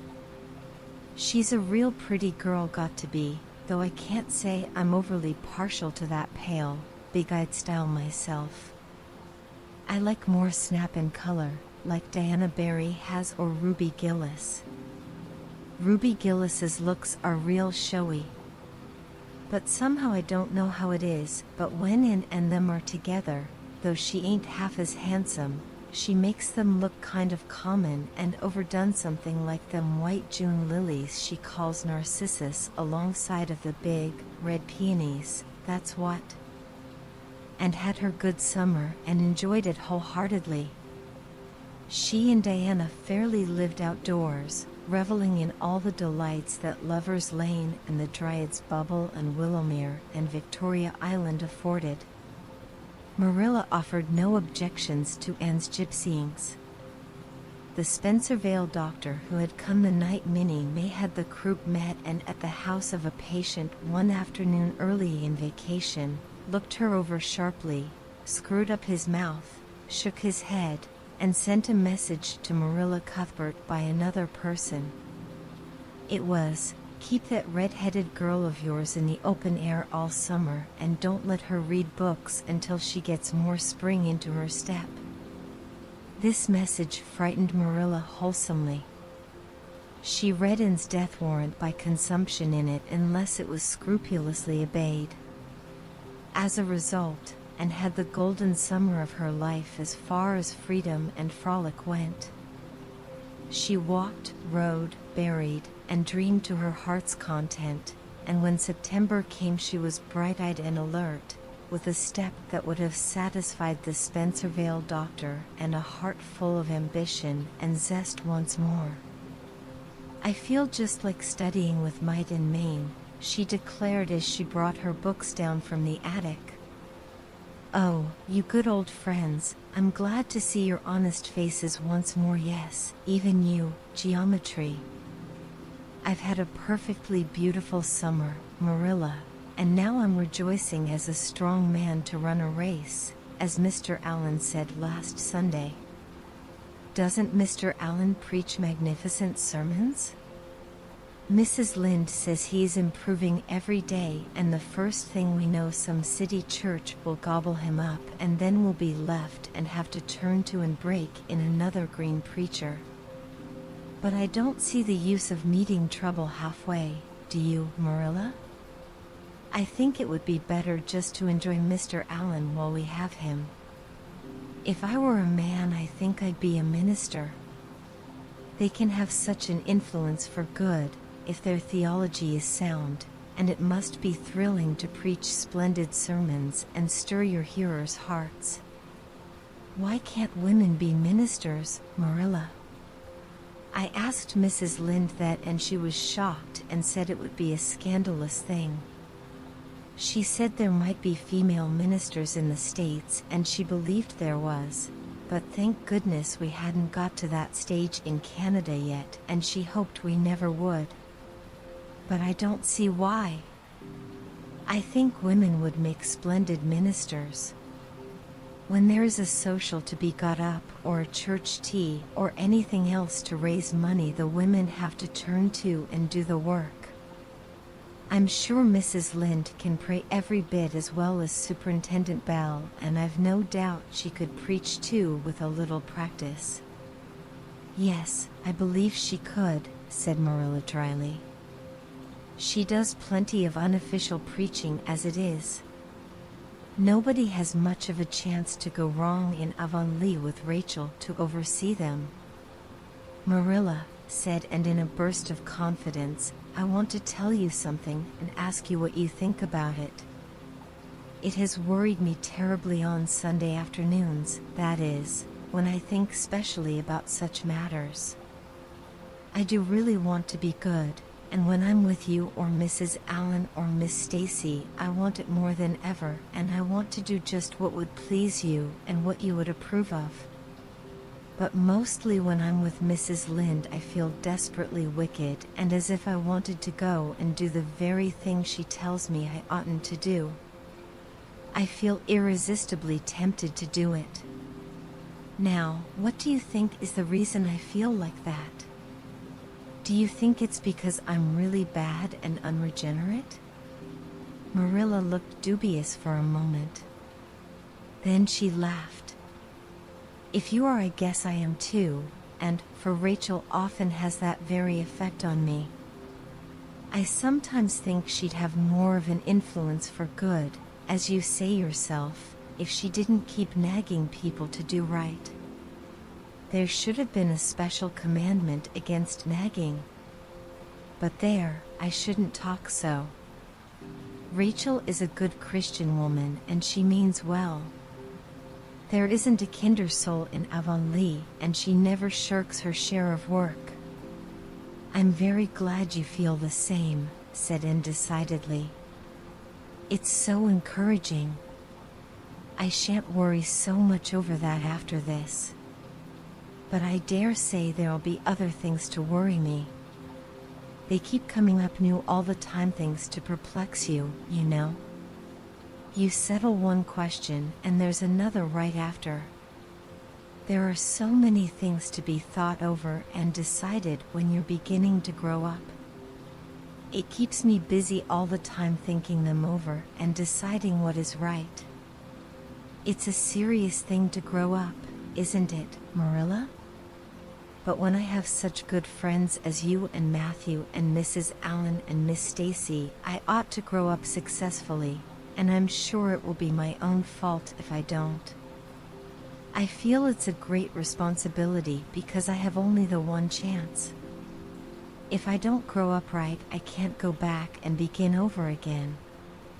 I've grown 2 inches this summer, Marilla. Mr. Gillis measured me at Ruby's party. I'm so glad you made my new dresses longer. That dark green one is so pretty, and it was sweet of you to put on the flounce.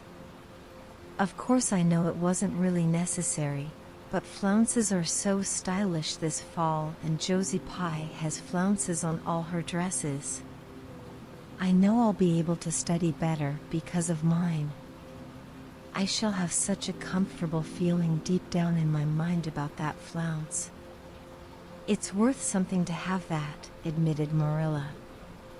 Miss Stacy came back to Avonlea School and found all her pupils eager for work once more.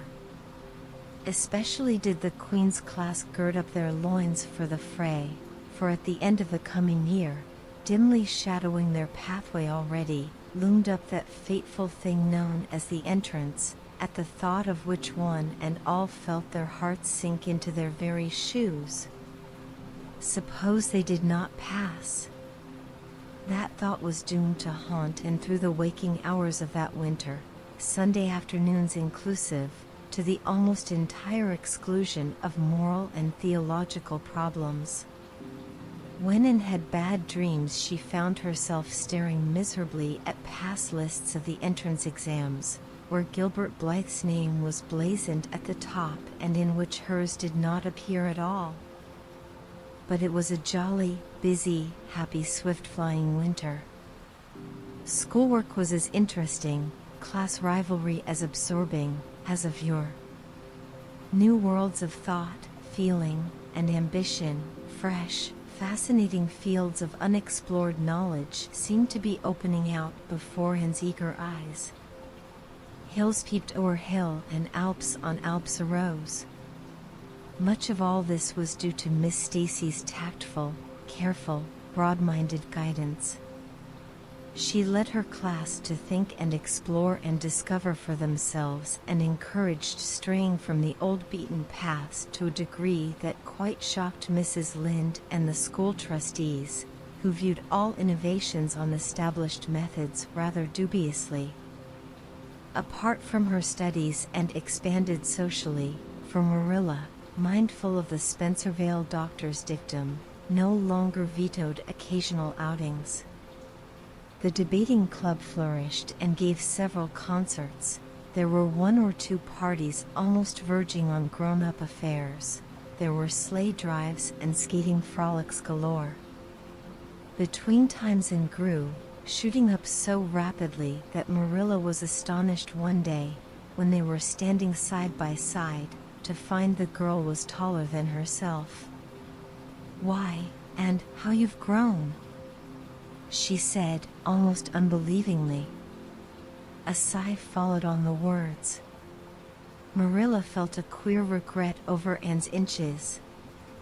The child she had learned to love had vanished somehow, and here was this tall, serious-eyed girl of 15, with the thoughtful brows and the proudly poised little head, in her place.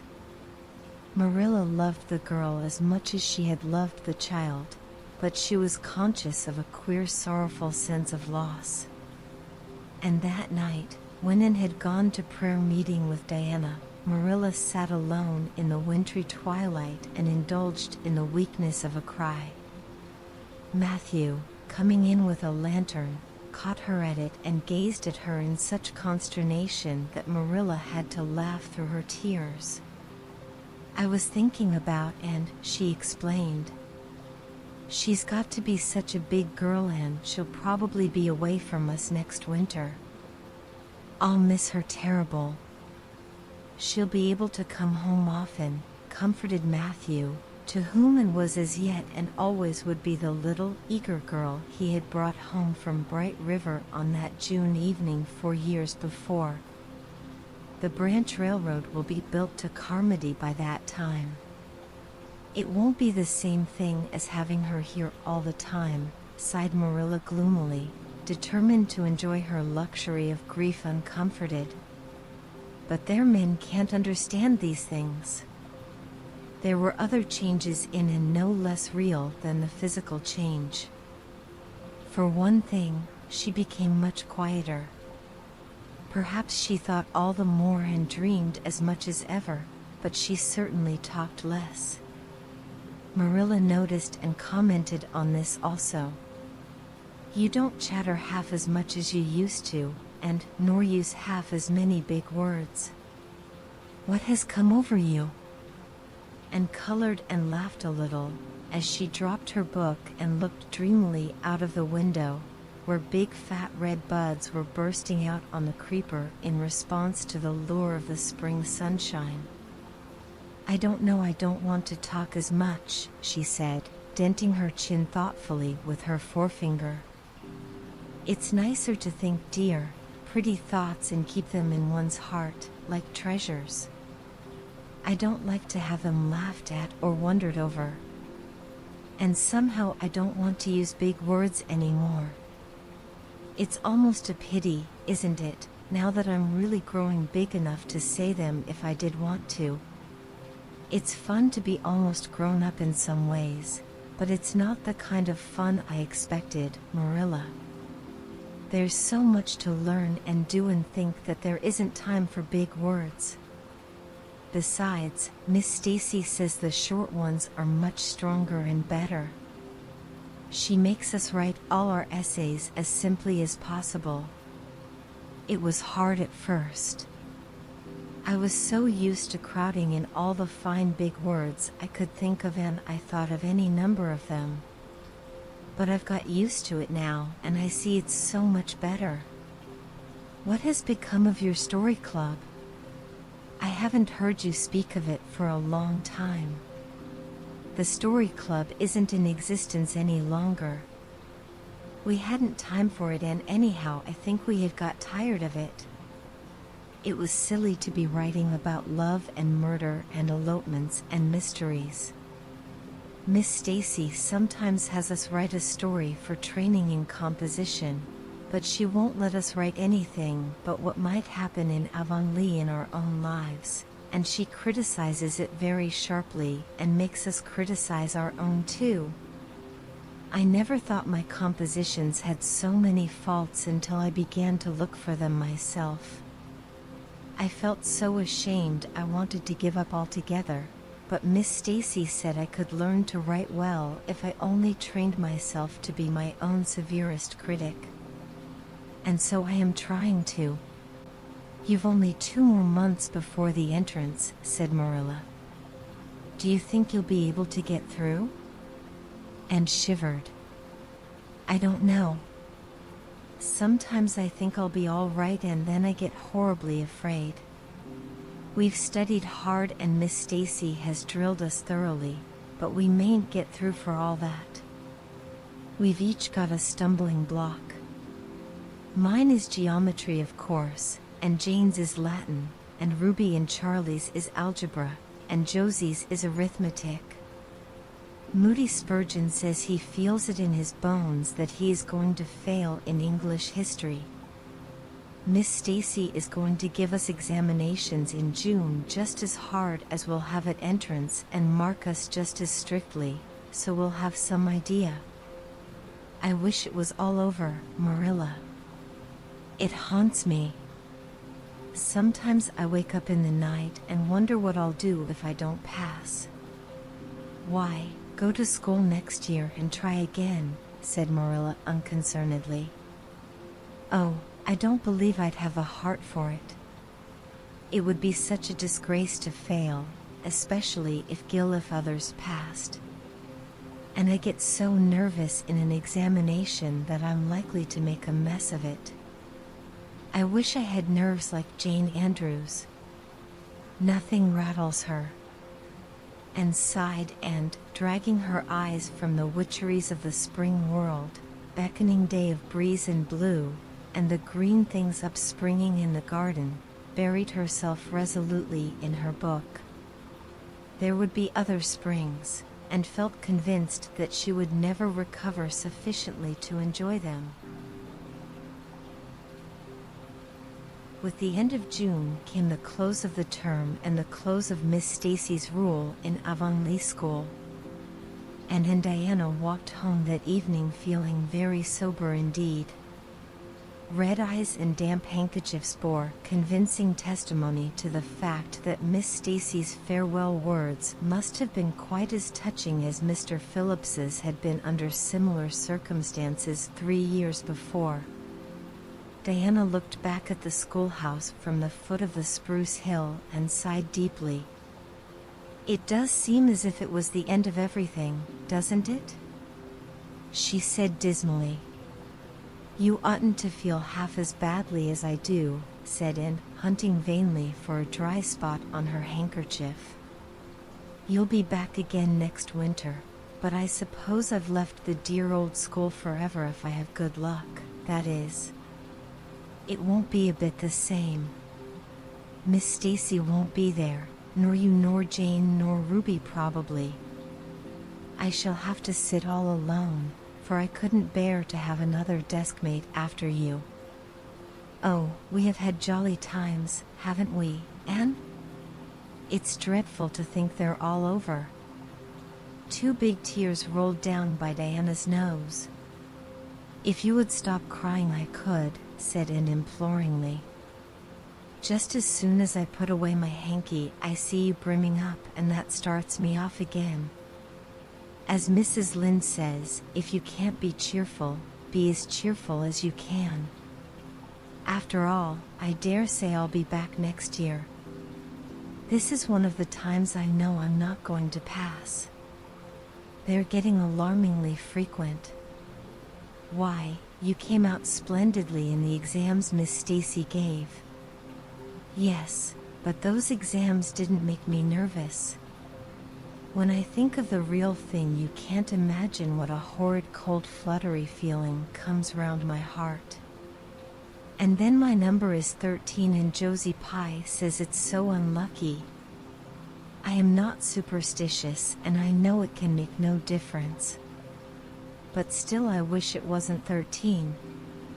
I do wish I was going in with you, said Diana. Wouldn't we have a perfectly elegant time? But I suppose you'll have to cram in the evenings. No, Miss Stacy has made us promise not to open a book at all. She says it would only tire and confuse us, and we are to go out walking and not think about the exams at all and go to bed early. It's good advice, but I expect it will be hard to follow. Good advice is apt to be, I think. Prissy Andrews told me that she sat up half the night every night of her entrance week and crammed for dear life, and I had determined to sit up at least as long as she did. It was so kind of your Aunt Josephine to ask me to stay at Beechwood while I'm in town. You'll write to me while you're in, won't you? I'll write Tuesday night and tell you how the first day goes, promised Anne. I'll be haunting the post office Wednesday, vowed Diana. And went to town the following Monday, and on Wednesday Diana haunted the post office, as agreed, and got her letter.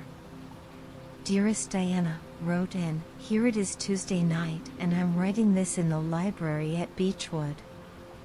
Last night I was horribly lonesome all alone in my room and wished so much you were with me. I couldn't cram because I'd promised Miss Stacy not to, but it was as hard to keep from opening my history as it used to be to keep from reading the story before my lessons were learned. This morning Miss Stacy came for me and we went to the academy, calling for Jane and Ruby and Josie on our way. Ruby asked me to feel her hands and they were as cold as ice. Josie said I looked as if I hadn't slept a wink, and she didn't believe I was strong enough to stand the grind of the teacher's course even if I did get through. There are times and seasons even yet when I don't feel that I've made any great headway in learning to like Josie Pye. When we reached the academy there were scores of students there from all over the island. The first person we saw was Moody Spurgeon sitting on the steps and muttering away to himself. Jane asked him what on earth he was doing, and he said he was repeating the multiplication table over and over to steady his nerves and for pity's sake not to interrupt him, because if he stopped for a moment he got frightened and forgot everything he ever knew. But the multiplication table kept all his facts firmly in their proper place. When we were assigned to our rooms, Miss Stacy had to leave us. Jane and I sat together and Jane was so composed that I envied sensible her. No need of the multiplication table for good, steady, sensible Jane. I wondered if I looked as I felt and if they could hear my heart thumping clear across the room. Then a man came in and began distributing the English examination sheets. My hands grew cold then and my head fairly whirled around as I picked it up. Just one awful moment, Diana.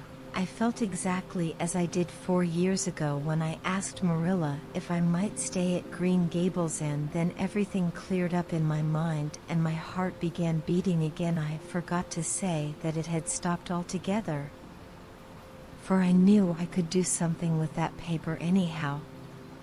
At noon we went home for dinner and then back again for history in the afternoon.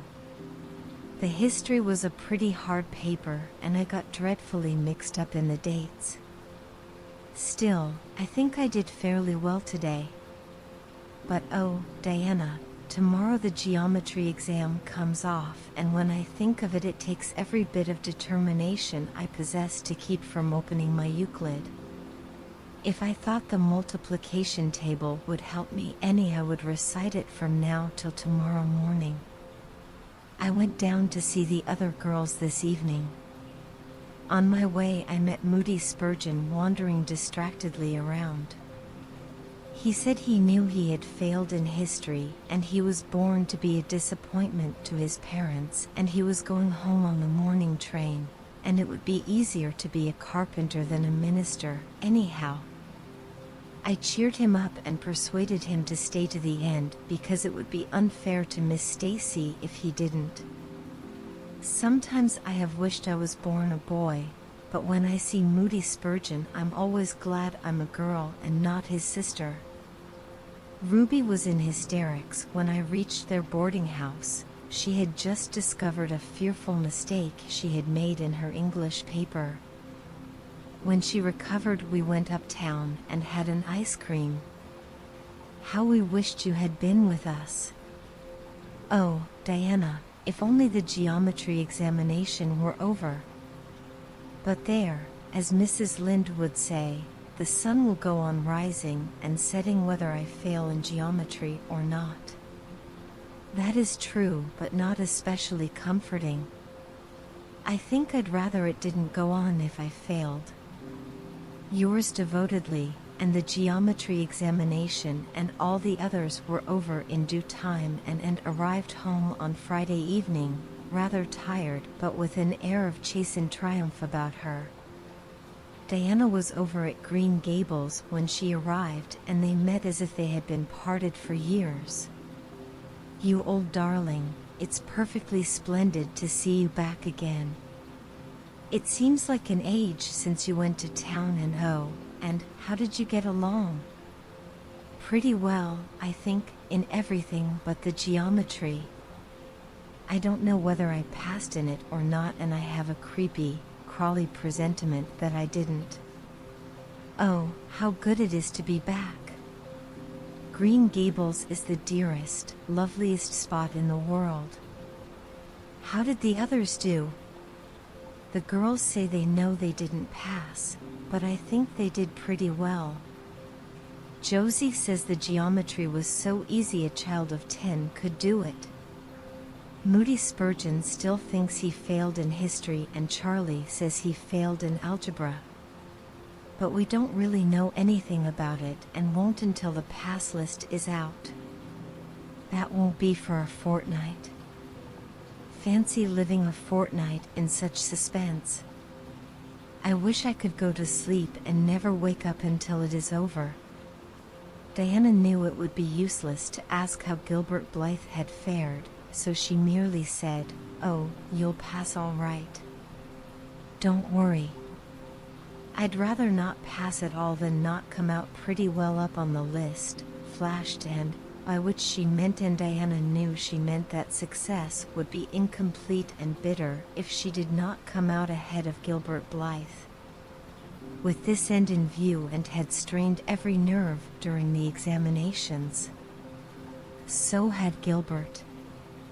They had met and passed each other on the street a dozen times without any sign of recognition, and every time Anne had held her head a little higher and wished a little more earnestly that she had made friends with Gilbert when he asked her, and vowed a little more determinedly to surpass him in the examination. She knew that all Avonlea Jr. was wondering which would come out first. She even knew that Jimmy Glover and Ned Wright had a bet on the question, and that Josie Pye had said there was no doubt in the world that Gilbert would be first, and she felt that her humiliation would be unbearable if she failed. But she had another and nobler motive for wishing to do well. She wanted to pass high for the sake of Matthew, and Marilla, especially Matthew.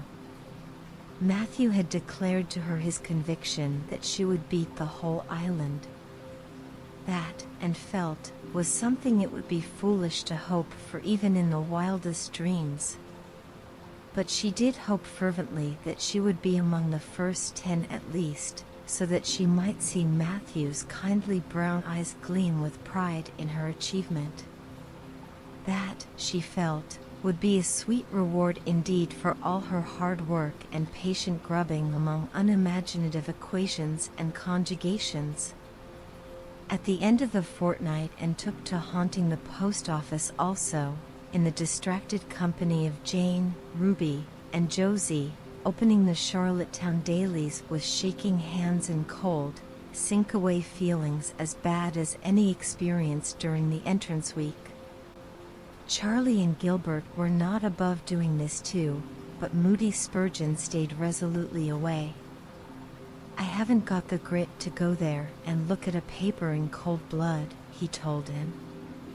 "I'm just going to wait until somebody comes and tells me suddenly whether I've passed or not."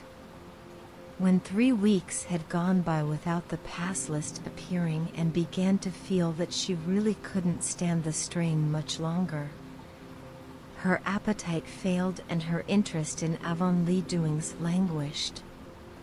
Mrs. Lynde wanted to know what else you could expect with a Tory superintendent of education at the head of affairs, and Matthew, noting Anne's paleness and indifference and the lagging steps that bore her home from the post office every afternoon, began seriously to wonder if he hadn't better vote Grit at the next election.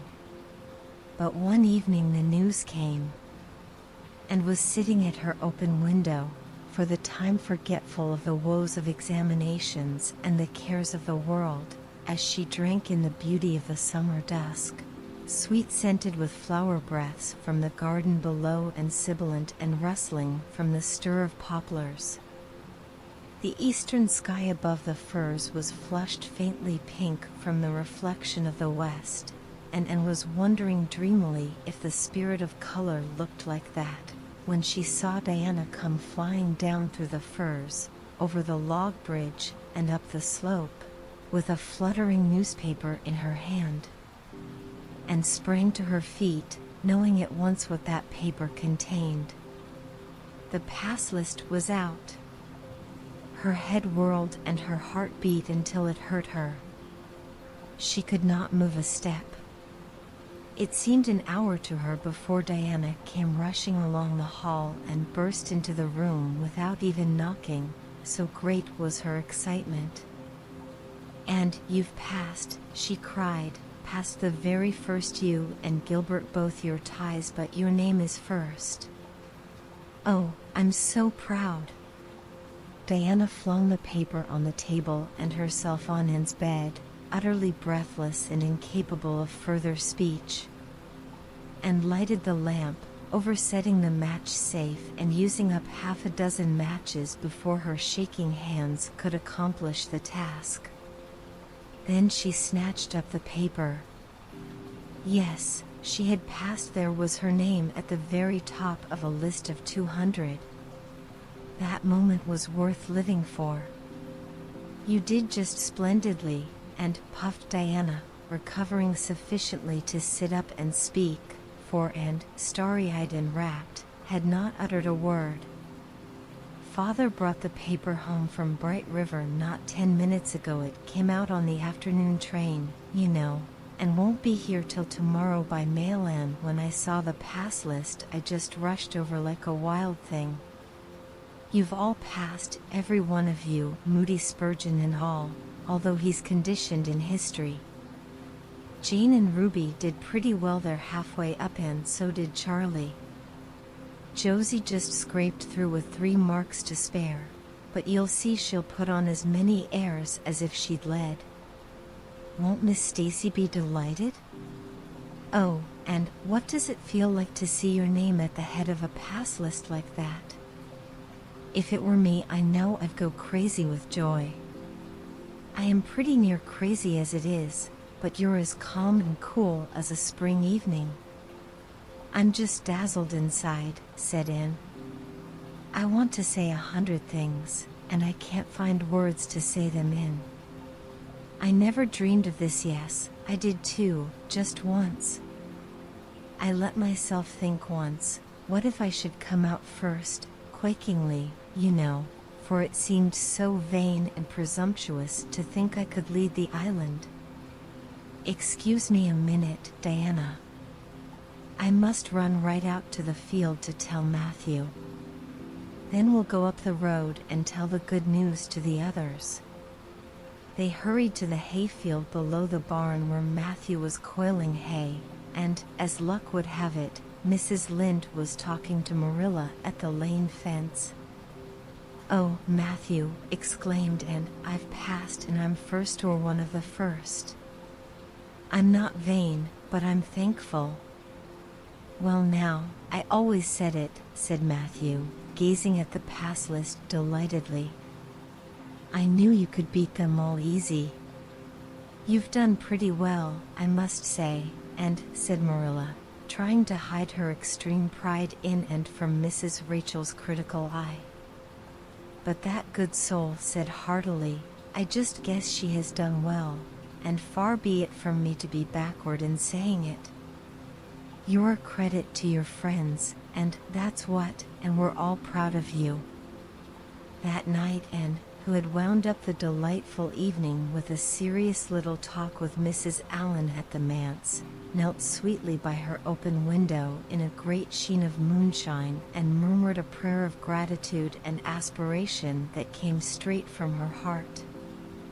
There was in it thankfulness for the past and reverent petition for the future, and when she slept on her white pillow her dreams were as fair and bright and beautiful as maidenhood might desire. "Put on your white organdy, by all means," and advised Diana decidedly. They were together in the east gable chamber. Outside it was only twilight, a lovely yellowish-green twilight with a clear blue cloudless sky. A big round moon, slowly deepening from her pallid luster into burnished silver, hung over the haunted wood. The air was full of sweet summer sounds, sleepy birds twittering, freakish breezes, faraway voices and laughter. But in Anne's room the blind was drawn and the lamp lighted, for an important toilet was being made. The east gable was a very different place from what it had been on that night 4 years before, when Anne had felt its bareness penetrate to the marrow of her spirit with its inhospitable chill. Changes had crept in, Marilla conniving at them resignedly, until it was as sweet and dainty a nest as a young girl could desire. The velvet carpet with the pink roses and the pink silk curtains of Anne's early visions had certainly never materialized, but her dreams had kept pace with her growth, and it is not probable she lamented them. The floor was covered with a pretty matting, and the curtains that softened the high window and fluttered in the vagrant breezes were of pale green art muslin. The walls, hung not with gold and silver brocade tapestry, but with a dainty apple blossom paper, were adorned with a few good pictures given and by Mrs. Allen. Miss Stacy's photograph occupied the place of honor, and Anne made a sentimental point of keeping fresh flowers on the bracket under it. Tonight a spike of white lilies faintly perfumed the room like the dream of a fragrance. There was no mahogany furniture, but there was a white painted bookcase filled with books, a cushioned wicker rocker, a toilet table befrilled with white muslin, a quaint, gilt-framed mirror with chubby pink cupids and purple grapes painted over its arched top, that used to hang in the spare room, and a low white bed. And was dressing for a concert at the White Sands Hotel. The guests had got it up in aid of the Charlottetown Hospital, and had hunted out all the available amateur talent in the surrounding districts to help it along.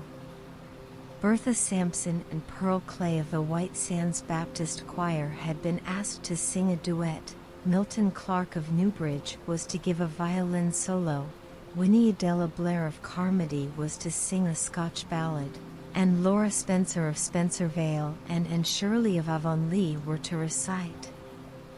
As Anne would have said at one time, it was an epic in her life, and she was deliciously athrill with the excitement of it.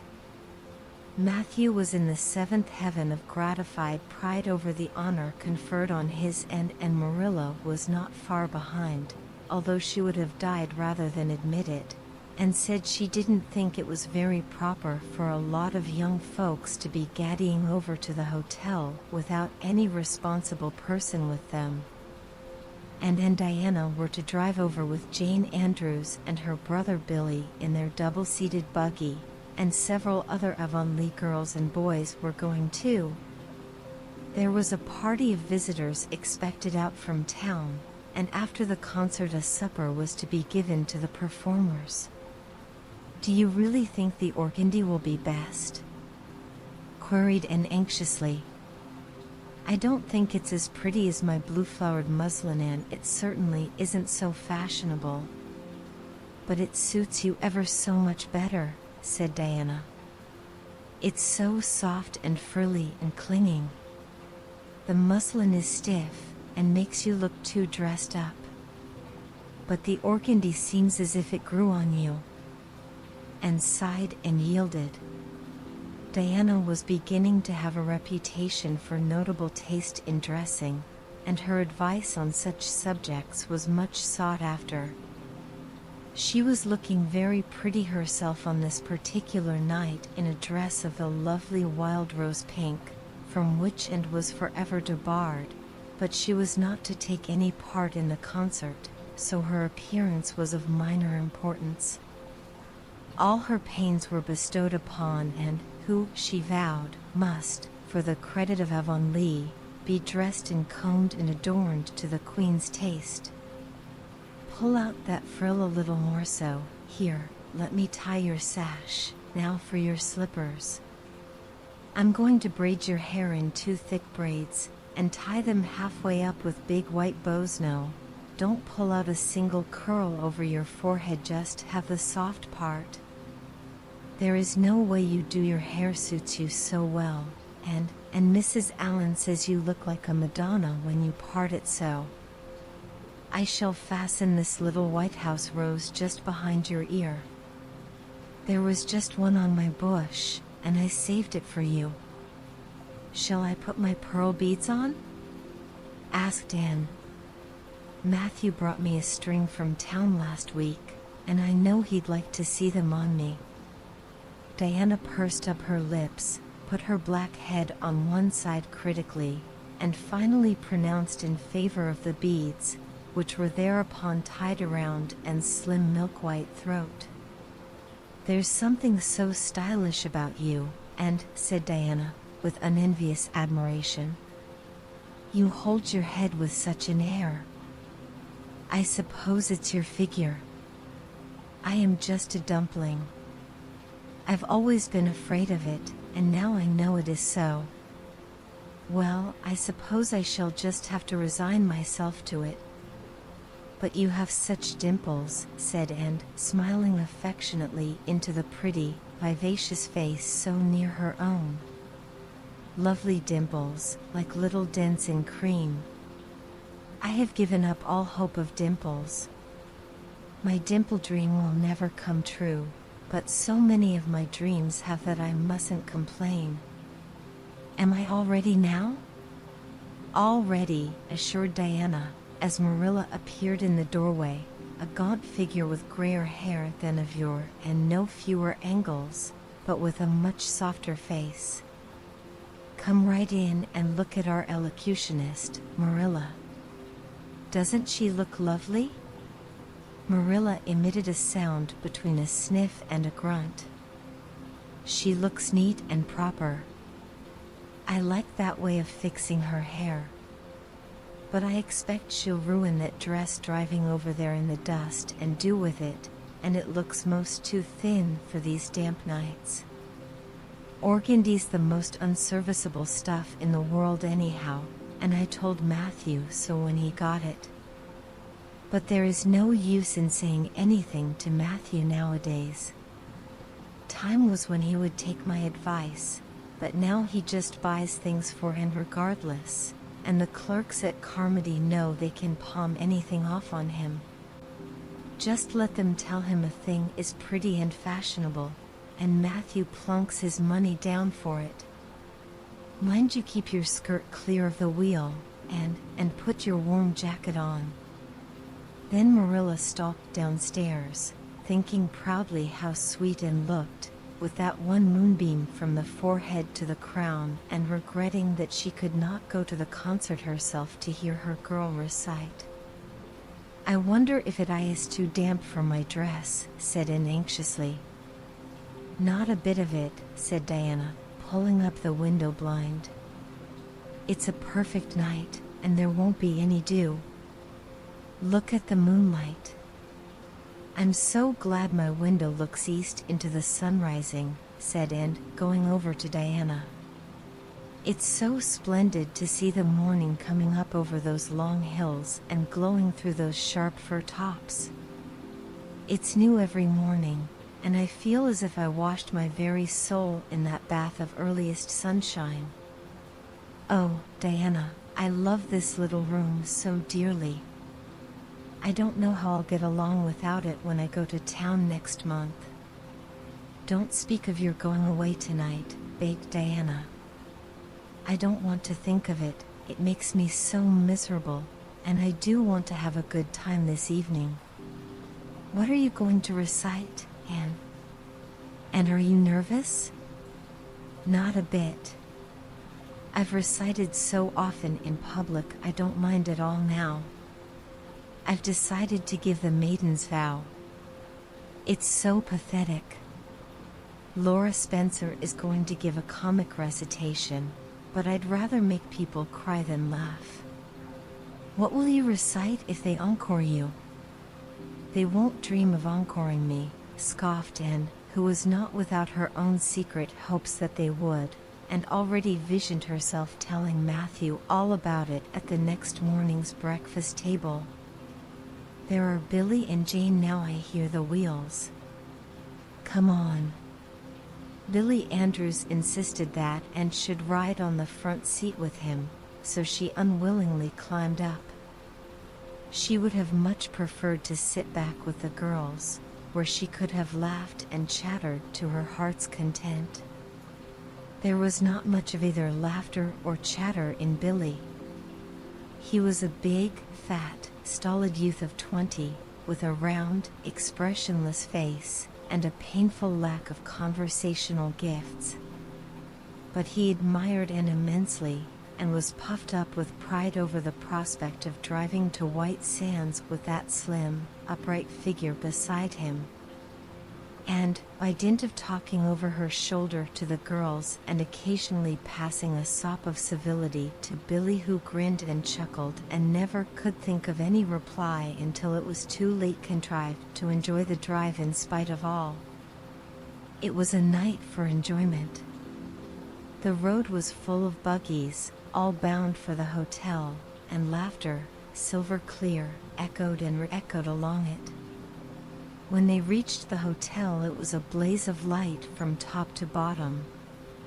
They were met by the ladies of the concert committee, one of whom took Anne off to the performers' dressing room, which was filled with the members of a Charlottetown symphony club, among whom Anne felt suddenly shy and frightened and countrified. Her dress, which, in the East Gable, had seemed so dainty and pretty, now seemed simple and plain, too simple and plain, she thought, among all the silks and laces that glistened and rustled around her. What were her pearl beads compared to the diamonds of the big, handsome lady near her? And how poor her one wee white rose must look beside all the hothouse flowers the others wore. And laid her hat and jacket away, and shrank miserably into a corner.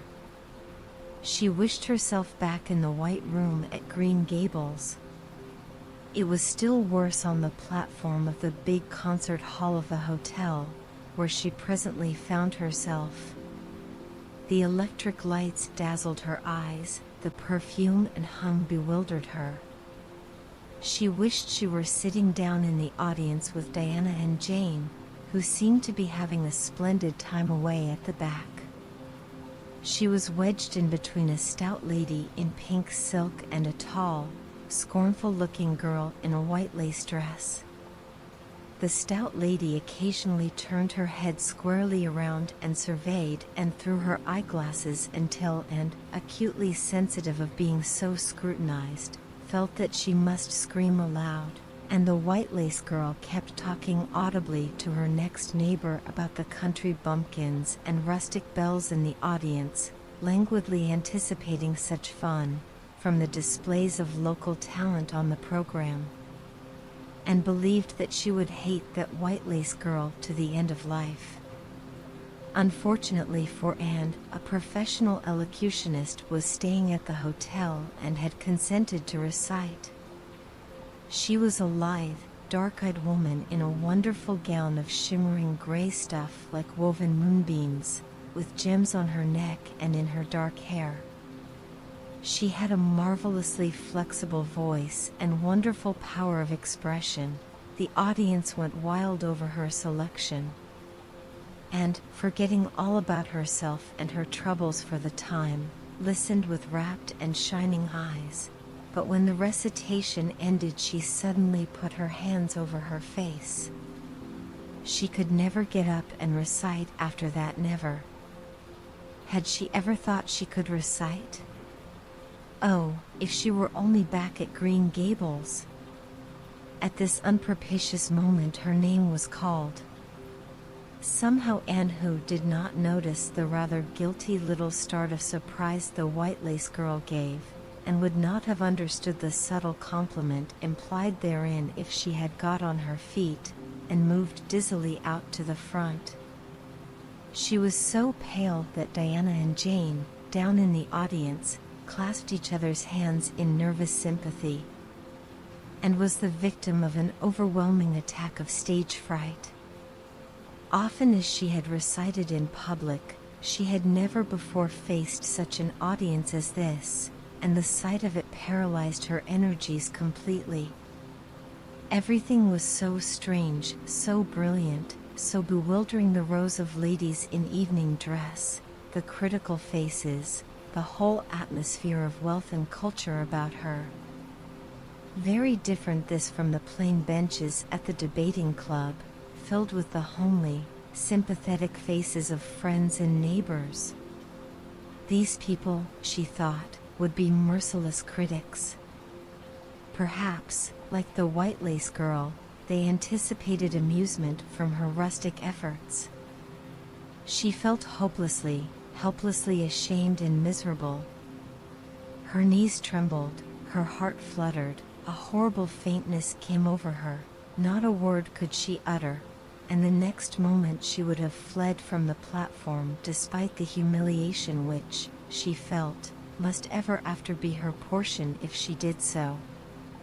But suddenly, as her dilated, frightened eyes gazed out over the audience, she saw Gilbert Blythe away at the back of the room, bending forward with a smile on his face, a smile which seemed to and at once triumphant and taunting. In reality it was nothing of the kind. Gilbert was merely smiling with appreciation of the whole affair in general and of the effect produced by Anne's slender white form and spiritual face against a background of palms in particular. Josie Pye, whom he had driven over, sat beside him, and her face certainly was both triumphant and taunting. But Anne did not see Josie, and would not have cared if she had. She drew a long breath and flung her head up proudly, courage and determination tingling over her like an electric shock. She would not fail before Gilbert Blythe. He should never be able to laugh at her, never, never. Her fright and nervousness vanished, and she began her recitation, her clear, sweet voice reaching to the farthest corner of the room without a tremor or a break. Self-possession was fully restored to her, and in the reaction from that horrible moment of powerlessness she recited as she had never done before. When she finished there were bursts of honest applause. And, stepping back to her seat, blushing with shyness and delight, found her hand vigorously clasped and shaken by the stout lady in pink silk. "My dear, you did splendidly," she puffed. "I've been crying like a baby, actually I have. They're encoring you, they're bound to have you back." "Oh, I can't go," said Anne confusedly. "But yet I must, or Matthew will be disappointed. He said they would encore me." "Then don't disappoint Matthew," said the pink lady, laughing. smiling, blushing, limpid-eyed, and tripped back and gave a quaint, funny little selection that captivated her audience still further. The rest of the evening was quite a little triumph for her. When the concert was over, the stout, pink lady who was the wife of an American millionaire took her under her wing and introduced her to everybody, and everybody was very nice to her. The professional elocutionist, Mrs. Evans, came and chatted with her, telling her that she had a charming voice and interpreted her selections beautifully. Even the white lace girl paid her a languid little compliment. They had supper in the big, beautifully decorated dining room. Diana and Jane were invited to partake of this, also, since they had come with him, but Billy was nowhere to be found, having decamped in mortal fear of some such invitation. He was in waiting for them, with the team, however, when it was all over, and the three girls came merrily out into the calm, white moonshine radiance, and breathed deeply, and looked into the clear sky beyond the dark boughs of the firs. Oh, it was good to be out again in the purity and silence of the night. How great and still and wonderful everything was, with the murmur of the sea sounding through it and the darkling cliffs beyond like grim giants guarding enchanted coasts. Hasn't it been a perfectly splendid time? Sighed Jane as they drove away. I just wish I was a rich American and could spend my summer at a hotel and wear jewels and low-neck dresses and have ice cream and chicken salad every blessed day. I'm sure it would be ever so much more fun than teaching school. And your recitation was simply great, although I thought at first you were never going to begin. I think it was better than Mrs. Evans's. Oh, no, don't say things like that, Jane said in quickly, because it sounds silly. It couldn't be better than Mrs. Evans's, you know, for she's a professional, and I'm only a schoolgirl, with a little knack of reciting. I'm quite satisfied if the people just liked mine pretty well. I've a compliment for you, and, said Diana. At least I think it must be a compliment because of the tone he said it in. Part of it was anyhow. There was an American sitting behind Jane and me, such a romantic-looking man, with coal-black hair and eyes.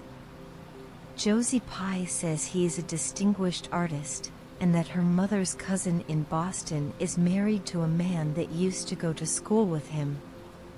Well, we heard him say, didn't we, Jane, who is that girl on the platform with the splendid Titian hair? She has a face I should like to paint. There now, Anne. But what does Titian hair mean? Being interpreted, it means plain red, I guess, laughed Anne. Titian was a very famous artist who liked to paint red-haired women. Did you see all the diamonds those ladies wore? Sighed Jane. They were simply dazzling. Wouldn't you just love to be rich, girls? We are rich, said Anne staunchly.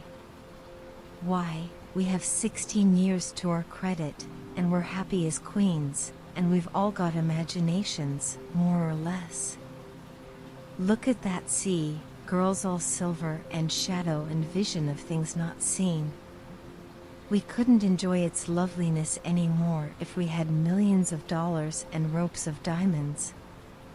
You wouldn't change into any of those women if you could. Would you want to be that white lace girl and wear a sour look all your life, as if you'd been born turning up your nose at the world? Or the pink lady, kind and nice as she is, so stout and short that you'd really no figure at all? Or even Mrs. Evans, with that sad look in her eyes? She must have been dreadfully unhappy sometime to have such a look. You know you wouldn't, Jane Andrews. I don't know exactly, said Jane, unconvinced. I think diamonds would comfort a person for a good deal.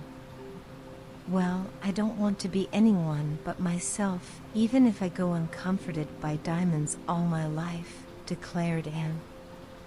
I'm quite content to be Anne of Green Gables, with my string of pearl beads. I know Matthew gave me as much love with them as ever went with Madame the Pink Lady's jewels.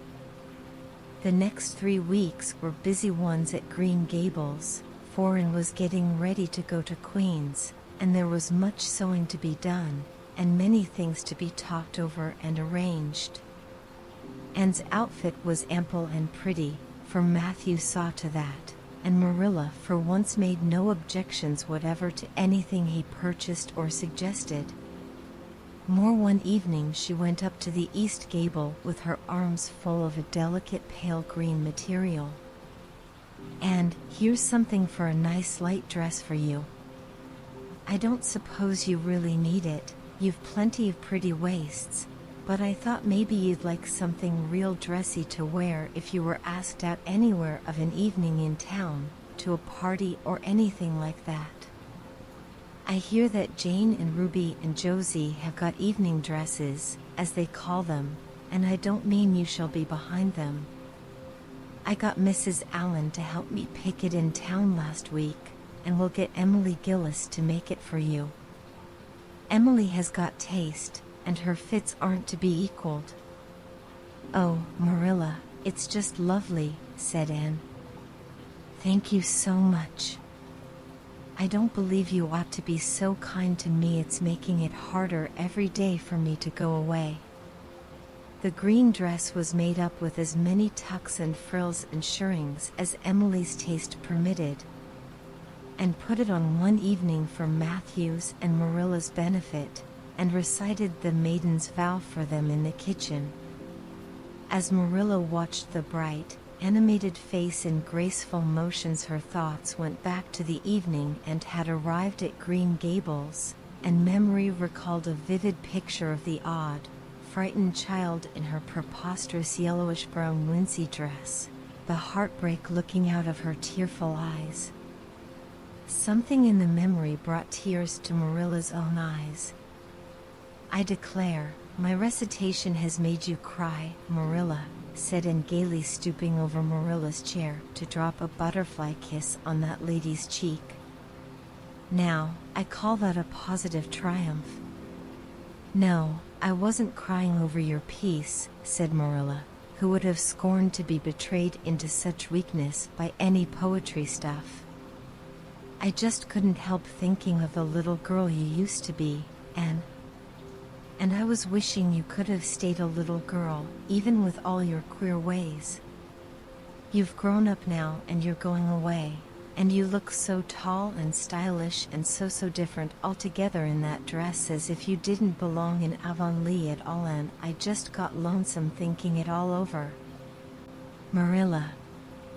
And sat down on Marilla's gingham lap, took Marilla's lined face between her hands, and looked gravely and tenderly into Marilla's eyes. "I'm not a bit changed, not really. I'm only just pruned down and branched out. The real Emmy back here is just the same. It won't make a bit of difference where I go or how much I change outwardly.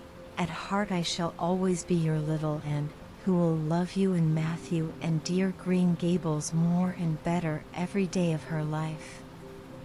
And laid her fresh young cheek against Marilla's faded one, and reached out a hand to pat Matthew's shoulder.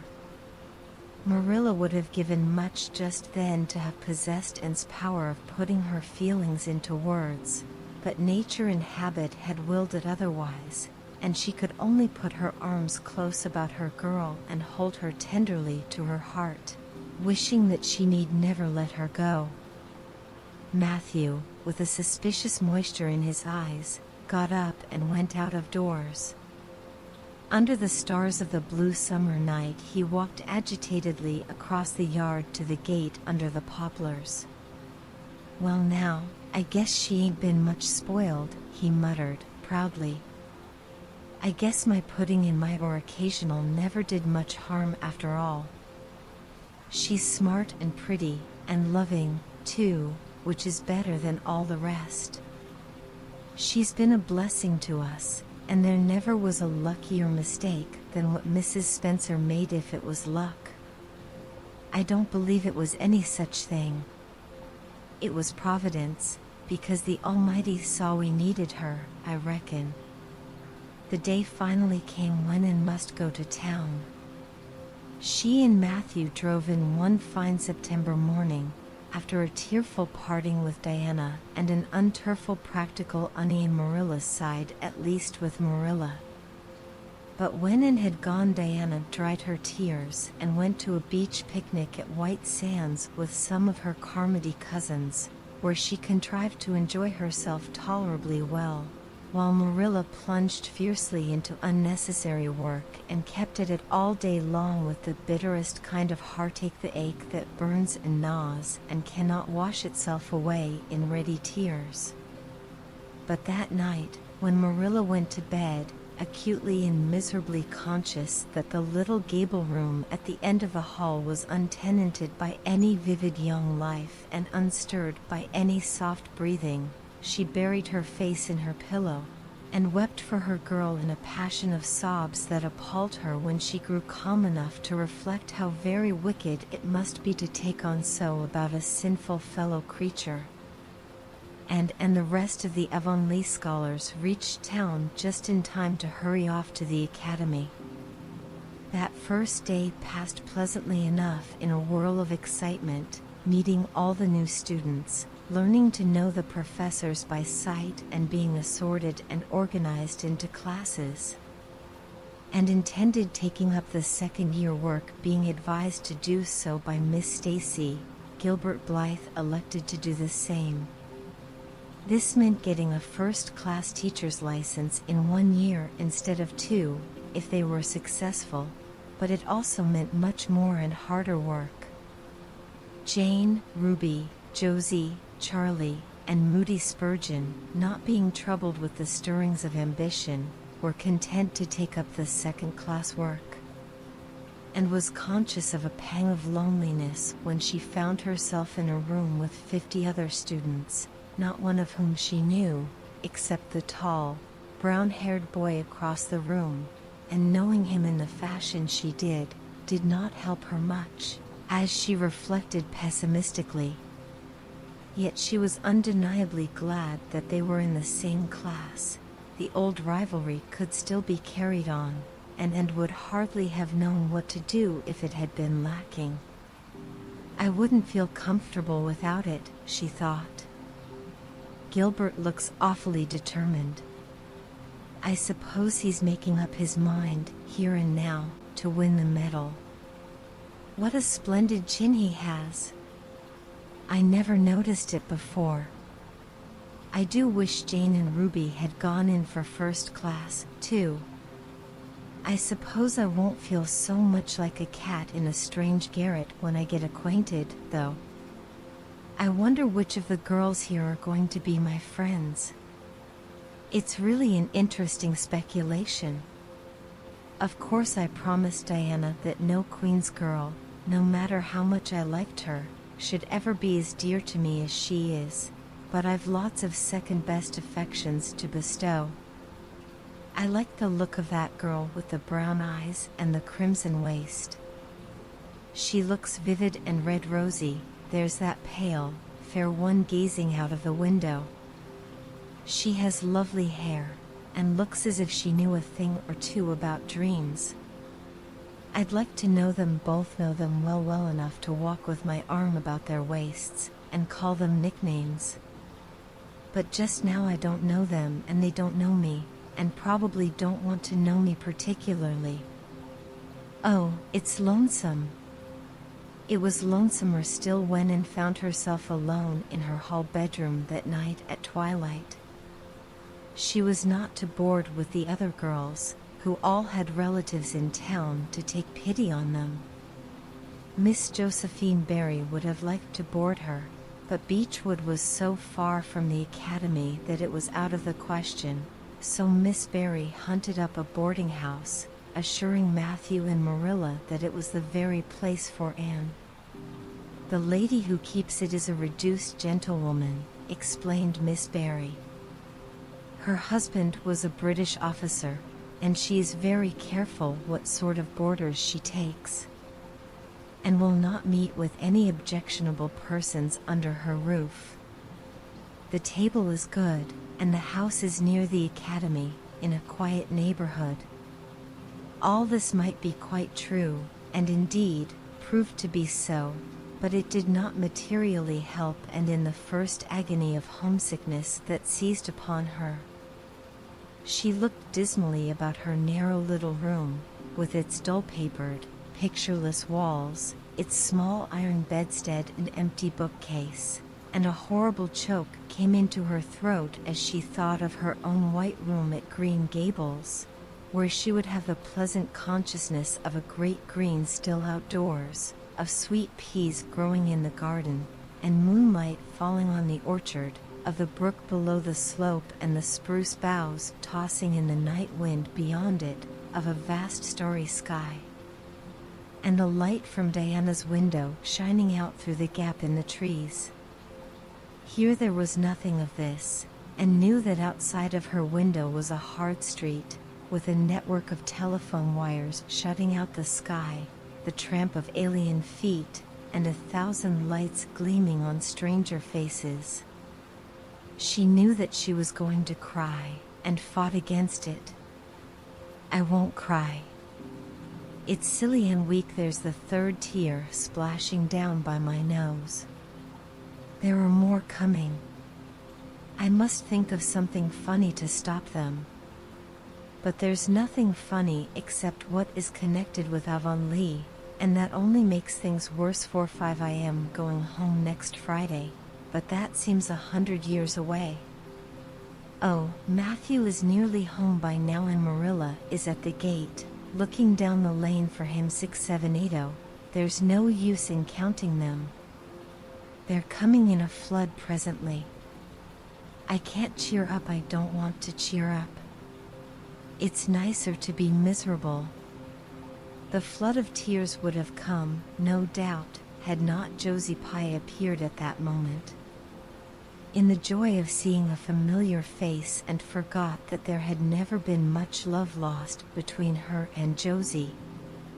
As a part of Avonlea life, even a Pye was welcome. I'm so glad you came up. And said sincerely. You've been crying, remarked Josie, with aggravating pity. I suppose you're homesick. Some people have so little self-control in that respect. I've no intention of being homesick, I can tell you. Town's too jolly after that poky old Avonlea. I wonder how I ever existed there so long. You shouldn't cry, and it isn't becoming, for your nose and eyes get red, and then you see all red. I had a perfectly scrumptious time in the academy today. Our French professor is simply a duck. His mustache would give you kerwallops of the heart. Have you anything eatable around, Anne? I'm literally starving. Ah, I guessed likely Marilla'd load you up with cake. That's why I called round. Otherwise I'd have gone to the park to hear the band play with Frank Stockley. He boards same place as I do, and he's a sport. He noticed you in class today, and asked me who the red-headed girl was. I told him you were an orphan that the Cuthberts had adopted, and nobody knew very much about what you'd been before that. And was wondering if, after all, solitude and tears were not more satisfactory than Josie Pye's companionship when Jane and Ruby appeared, each with an inch of Queen's color ribbon purple and scarlet pinned proudly to her coat. As Josie was not speaking to Jane just then, she had to subside into comparative harmlessness. Well, said Jane with a sigh, I feel as if I'd lived many moons since the morning. I ought to be home studying my Virgil. That horrid old professor gave us 20 lines to start in on tomorrow. But I simply couldn't settle down to study tonight. and methinks I see the traces of tears. If you've been crying, do own up. It will restore my self-respect, for I was shedding tears freely before Ruby came along. I don't mind being a goose so much if somebody else is goosey, too. Cake? You'll give me a teeny piece, won't you? Thank you. It has the real Avonlea flavor. Ruby, perceiving the Queen's calendar lying on the table, wanted to know if Anne meant to try for the gold medal, and blushed and admitted she was thinking of it. Oh, that reminds me, said Josie, Queen's is to get one of the Avery scholarships after all. The word came today. Frank Stockley told me his uncle is one of the Board of Governors, you know. It will be announced in the Academy tomorrow. An Avery scholarship. And felt her heart beat more quickly, and the horizons of her ambition shifted and broadened as if by magic. Before Josie had told the news, Anne's highest pinnacle of aspiration had been a teacher's provincial license, class first, at the end of the year, and perhaps the medal. But now in one moment Anne saw herself winning the Avery scholarship, taking an arts course at Redmond College, and graduating in a gowned mortarboard, before the echo of Josie's words had died away. For the Avery scholarship was in English, and Anne felt that here her foot was on native heath. A wealthy manufacturer of New Brunswick had died and left part of his fortune to endow a large number of scholarships to be distributed among the various high schools and academics of the maritime provinces, according to their respective standings. There had been much doubt whether one would be allotted to Queen's, but the matter was settled at last, and at the end of the year the graduate who made the highest mark in English and English literature would win the scholarship $250 a year for 4 years at Redmond College. No wonder that Anne went to bed that night with tingling cheeks. I'll win that scholarship if hard work can do it, she resolved. Wouldn't Matthew be proud if I got to be a BA? Oh, it's delightful to have ambitions. I'm so glad I have such a lot. And there never seems to be any end to them, that's the best of it. Just as soon as you attain to one ambition you see another one glittering higher up still. It does make life so interesting. Anne's homesickness wore off, greatly helped in the wearing by her weekend visits home. As long as the open weather lasted, the Avonlea students went out to Carmody on the New Branch Railway every Friday night. Diana and several other Avonlea young folks were generally on hand to meet them, and they all walked over to Avonlea in a merry party, and thought those Friday evening gypsyings over the autumnal hills in the crisp golden air, with the home lights of Avonlea twinkling beyond, were the best and dearest hours in the whole week. Gilbert Blythe nearly always walked with Ruby Gillis and carried her satchel for her. Ruby was a very handsome young lady, now thinking herself quite as grown up as she really was.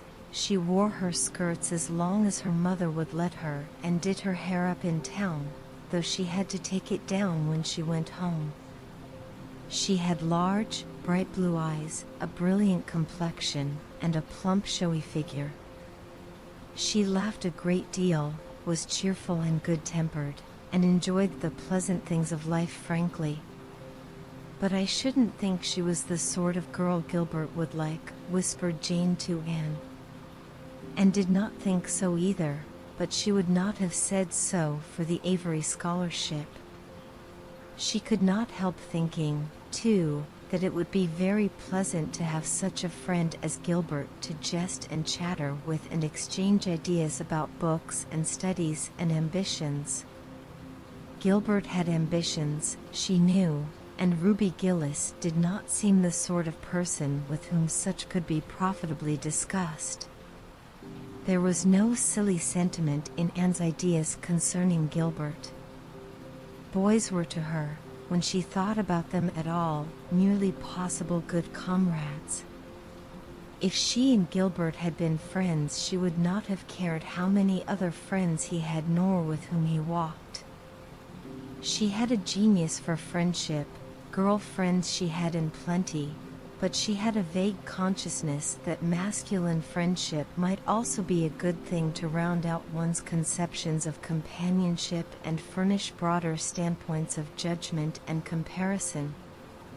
Not that Anne could have put her feelings on the matter into just such clear definition, but she thought that if Gilbert had ever walked home with her from the train, over the crisp fields and along the ferny byways, they might have had many and merry and interesting conversations about the new world that was opening around them and their hopes and ambitions therein. Gilbert was a clever young fellow, with his own thoughts about things and a determination to get the best out of life and put the best into it. Ruby Gillis told Jane Andrews that she didn't understand half the things Gilbert Blythe said. He talked just like Anne Shirley did when she had a thoughtful fit on, and for her part she didn't think it any fun to be bothering about books and that sort of thing when you didn't have to. Frank Stockley had lots more dash and go, but then he wasn't half as good looking as Gilbert, and she really couldn't decide which she liked best. In the academy, and gradually drew a little circle of friends about her, thoughtful, imaginative, ambitious students like herself. With the Rose-Red Girl, Stella Maynard, and the Dream Girl, Priscilla Grant, she soon became intimate, finding the latter pale spiritual-looking maiden to be full to the brim of mischief and pranks and fun, while the vivid, black-eyed Stella had a heart full of wistful dreams and fancies, as aerial and rainbow-like as Anne's own. After the Christmas holidays, the Avonlea students gave up going home on Fridays and settled down to hard work. By this time all the Queen's scholars had gravitated into their own places in the ranks, and the various classes had assumed distinct and settled shadings of individuality. Certain facts had become generally accepted. It was admitted that the medal contestants had practically narrowed down to 3: Gilbert Blythe, Anne Shirley, and Lewis Wilson. The Avery Scholarship was more doubtful, any one of a certain 6 being a possible winner. The bronze medal for mathematics was considered as good as won by a fat, funny little up-country boy with a bumpy forehead and a patched coat. Ruby Gillis was the handsomest girl of the year at the academy. In the second-year classes, Stella Maynard carried off the palm for beauty, with small but critical minority in favor of Anne Shirley. Ethelmar was admitted by all competent judges to have the most stylish modes of hairdressing, and Jane Andrews plain, plodding, conscientious Jane carried off the honors in the domestic science course. Even Josie Pye attained a certain preeminence as the sharpest-tongued young lady in attendance at Queen's. So it may be fairly stated that Miss Stacy's old pupils held their own in the wider arena of the academical course, and worked hard and steadily. Her rivalry with Gilbert was as intense as it had ever been in Avonlea School, although it was not known in the class at large, but somehow the bitterness had gone out of it, and no longer wished to win for the sake of defeating Gilbert, rather, for the proud consciousness of a well-won victory over a worthy foeman. It would be worthwhile to win, but she no longer thought like would be insupportable if she did not. In spite of lessons, the students found opportunities for pleasant times, and spent many of her spare hours at Beechwood, and generally ate her Sunday dinners there, and went to church with Miss Barry. The latter was, as she admitted, growing old, but her black eyes were not dim nor the vigor of her tongue in the least abated. but she never sharpened the latter on Anne, who continued to be a prime favorite with the critical old lady. "That Anne girl improves all the time," she said. "I get tired of other girls. There is such a provoking and eternal sameness about them. And has as many shades as a rainbow, and every shade is the prettiest while it lasts. I don't know that she's as amusing as she was when she was a child, but she makes me love her, and I like people who make me love them. It saves me so much trouble in making myself love them." Then, almost before anybody realized it, spring had come. Out in Avonlea the mayflowers were peeping pinkly out on the sere barrens where snow wreaths lingered, and the mist of green was on the woods and in the valleys. But in Charlottetown, harassed Queen's students thought and talked only of examinations. "It doesn't seem possible that the term is nearly over," said Anne. "Why, last fall it seemed so long to look forward to a whole winter of studies and classes. And here we are, with the exams looming up next week. Girls, sometimes I feel as if those exams meant everything, but when I look at the big buds swelling on those chestnut trees and the misty blue air at the end of the streets, they don't seem half so important." Jane and Ruby and Josie, who had dropped in, did not take this view of it. To them the coming examinations were constantly very important, indeed far more important than chestnut buds or Maytime hazes. It was all very well for Anne, who was sure of passing at least, to have her moments of belittling them, but when your whole future depended on them as the girls truly thought theirs did, you could not regard them philosophically. "I've lost 7 pounds in the last 2 weeks, sighed Jane. "It's no use to say don't worry. I will worry. Worrying helps you some. It seems as if you were doing something when you're worrying. It would be dreadful if I failed to get my license after going to Queen's all winter and spending so much money." I don't care, said Josie Pye. "If I don't pass this year, I'm coming back next. My father can afford to send me. And Frank Stockley says that Professor Tremaine said Gilbert Blythe was sure to get the medal, and that Emily Clay would likely win the Avery Scholarship. That may make me feel badly tomorrow," Josie laughed, but just now I honestly feel that as long as I know the violets are coming out all purple down in the hollow below Green Gables, and that little ferns are poking their heads up in Lover's Lane, it's not a great deal of difference whether I win the Avery or not. I've done my best, and I begin to understand what is meant by the joy of the strife. Next to trying and winning, the best thing is trying and failing. Girls, don't talk about exams. Look at that arch of pale green sky over those houses and picture to yourself what it must look like over the purply dark beech woods back of Avonlea. What are you going to wear for commencement, Jane?" asked Ruby practically. Jane and Josie both answered at once, and the chatter drifted into a side eddy of fashions.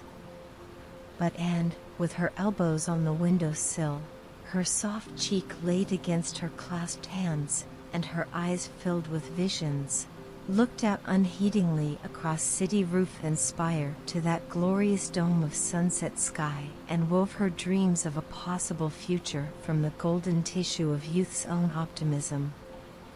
All the beyond was hers, with its possibilities lurking rosily in the oncoming years, each year a rose of promise to be woven into an immortal chaplet. On the morning when the final results of all the examinations were to be posted on the bulletin board at Queen's, Anne and Jane walked down the street together. Jane was smiling and happy. Examinations were over, and Wen was comfortably sure she had made a pass at least. Further considerations troubled Jane not at all. She had no soaring ambitions and consequently was not affected with the unrest attendant thereon. For we pay a price for everything we get or take in this world, and although ambitions are well worth having, they are not to be cheaply won, but exact their dues of work and self-denial, anxiety and discouragement. And was pale and quiet. In 10 more minutes she would know who had won the medal and who the Avery. Beyond those 10 minutes there did not seem, just then, to be anything worth being called time. "Of course you'll win one of them anyhow," said Jane, who couldn't understand how the faculty could be so unfair as to order it otherwise. "I have not hope of the Avery," said Anne. "Everybody says Emily Clay will win it. And I'm not going to march up to that bulletin board and look at it before everybody. I haven't the moral courage. I'm going straight to the girls' dressing room. You must read the announcements and then come and tell me, Jane. And I implore you in the name of our old friendship to do it as quickly as possible. If I have failed, just say so, without trying to break it gently, and whatever you do, don't sympathize with me. Promise me this, Jane." Jane promised solemnly, but, as it happened, there was no necessity for such a promise. When they went up the entrance steps of Queen's, they found the hall full of boys who were carrying Gilbert Blythe around on their shoulders and yelling at the tops of their voices, "Hurrah for Blythe, medalist!" For a moment Anne felt one sickening pang of defeat and disappointment. So she had failed and Gilbert had won. Well, Matthew would be sorry he had been so sure she would win. And then somebody called out, "3 cheers for Miss Shirley, winner of the Avery." "Oh," and gasped Jane, as they fled to the girls' dressing room amid hearty cheers. "Oh, and I'm so proud. Isn't it splendid?" And then the girls were around them and was the center of a laughing, congratulating group. Her shoulders were thumped and her hands shaken vigorously. She was pushed and pulled and hugged, and among it all she managed to whisper to Jane, "Oh, won't Matthew and Marilla be pleased? I must write the news home right away." Commencement was the next important happening. The exercises were held in the big assembly hall of the academy. Addresses were given, essays read, songs sung, the public award of diplomas, prizes and medals made.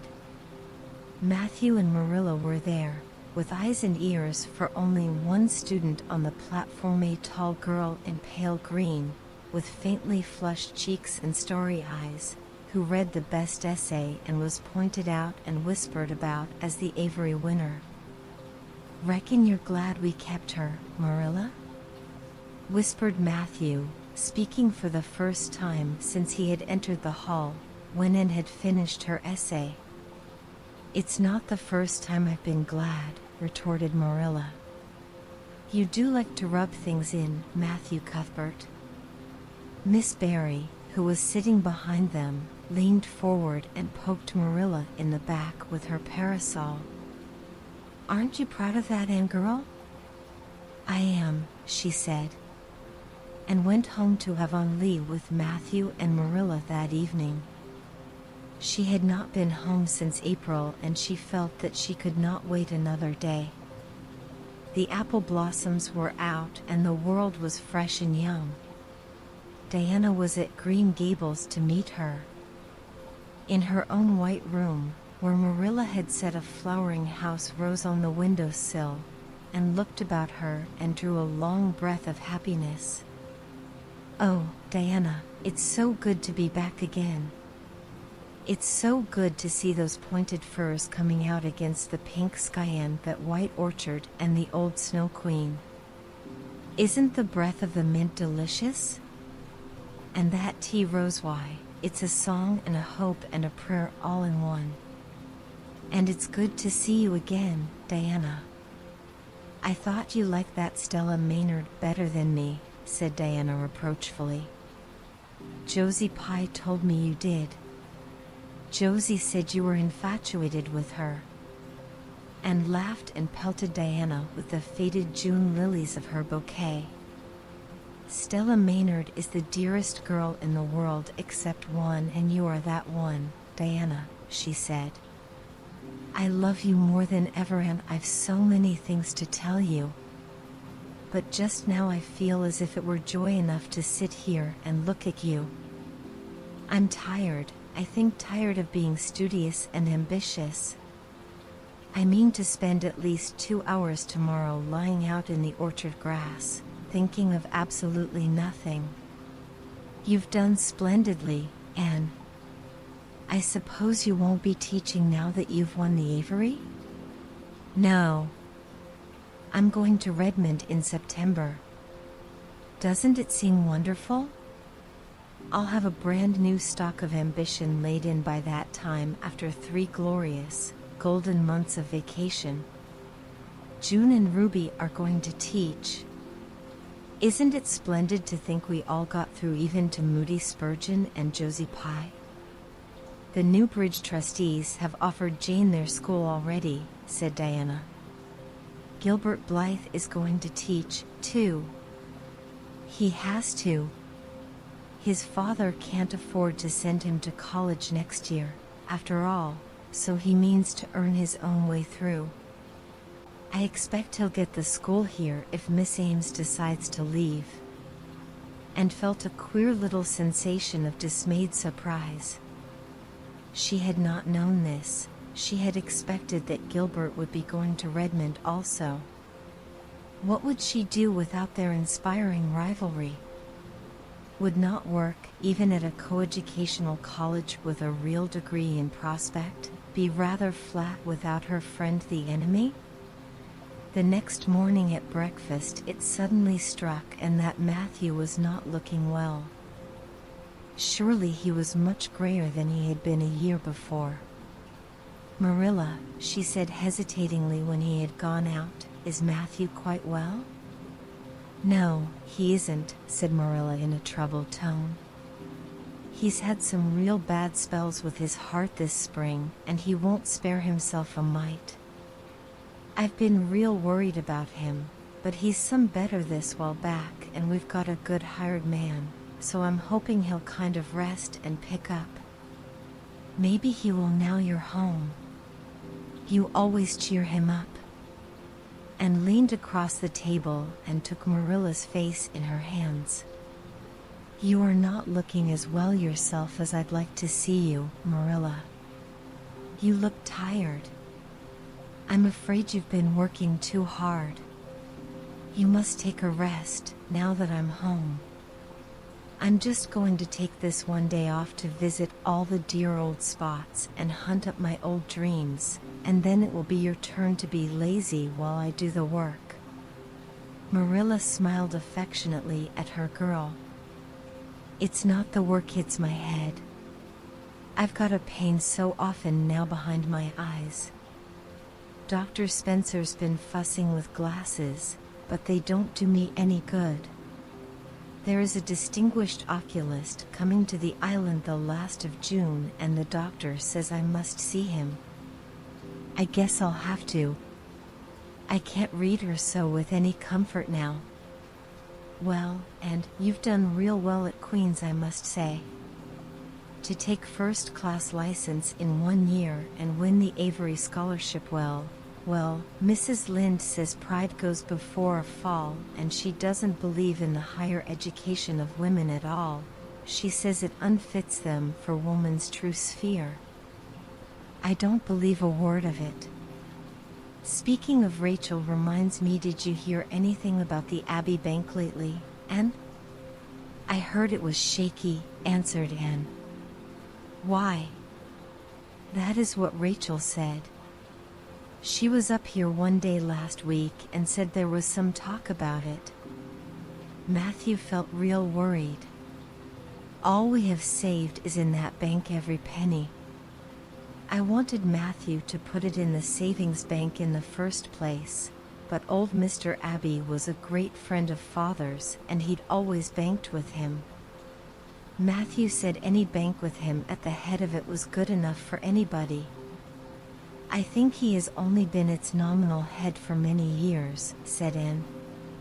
He is a very old man. His nephews are really at the head of the institution. Well, when Rachel told us that, I wanted Matthew to draw our money right out, and he said he'd think of it. But Mr. Russell told him yesterday that the bank was all right, and had her good day in the companionship of the outdoor world. She never forgot that day. It was so bright and golden and fair, so free from shadow and so lavish of blossom, and spent some of its rich hours in the orchard. She went to the Dryad's Bubble and Willowmere and Violet Vale. She called at the manse and had a satisfying talk with Mrs. Allen, and finally in the evening she went with Matthew for the cows, through Lover's Lane to the back pasture. The woods were all gloried through with sunset, and the warm splendor of it streamed down through the hill gaps in the west. Matthew walked slowly with bent head, and, tall and erect, suited her springing step to his. "You've been working too hard today, Matthew," she said reproachfully. "Why won't you take things easier?" "Well now, I can't seem to," said Matthew, as he opened the yard gate to let the cows through. "It's only that I'm getting old, and keep forgetting it. Well, I've always worked pretty hard, and I'd rather drop in harness." "If I had been the boy you sent for," said Anne wistfully, "I'd be able to help you so much now and spare you in 100 ways. I could find it in my heart to wish I had been, just for that." "Well now, I'd rather have you than a dozen boys," said Matthew, patting her hand. "Just mind you that, rather than a dozen boys." "Well now, I guess it wasn't a boy that took the Avery scholarship, was it?" "It was a girl, my girl that I'm proud of." He smiled his shy smile at her as he went into the yard, and took the memory of it with her when she went to her room that night and sat for a long while at her open window, thinking of the past and dreaming of the future. Outside, the Snow Queen was mistily white in the moonshine. The frogs were singing in the marsh beyond Orchard Slope. And always remembered the silvery, peaceful beauty and fragrant calm of that night. It was the last night before sorrow touched her life, and no life is ever quite the same again when once that cold, sanctifying touch has been laid upon it. Matthew, what is the matter?" "Matthew, are you sick?" It was Marilla who spoke, alarm in every jerky word, and came through the hall, her hands full of white narcissus. It was long before Anne could love the sight or odor of white narcissus again, in time to hear her and to see Matthew standing in the porch doorway, a folded paper in his hand, and his face strangely drawn and gray. And dropped her flowers and sprang across the kitchen to him at the same moment as Marilla. They were both too late. Before they could reach him, Matthew had fallen across the threshold.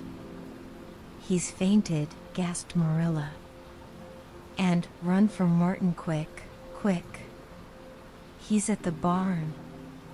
Martin, the hired man, who had just driven home from the post office, started at once for the doctor, calling at Orchard Slope on his way to send Mr. and Mrs. Barry over. Mrs. Lynde, who was there on an errand, came too. They found Anne and Marilla distractedly trying to restore Matthew to consciousness. Mrs. Lynde pushed them gently aside, tried his pulse, and then laid her ear over his heart.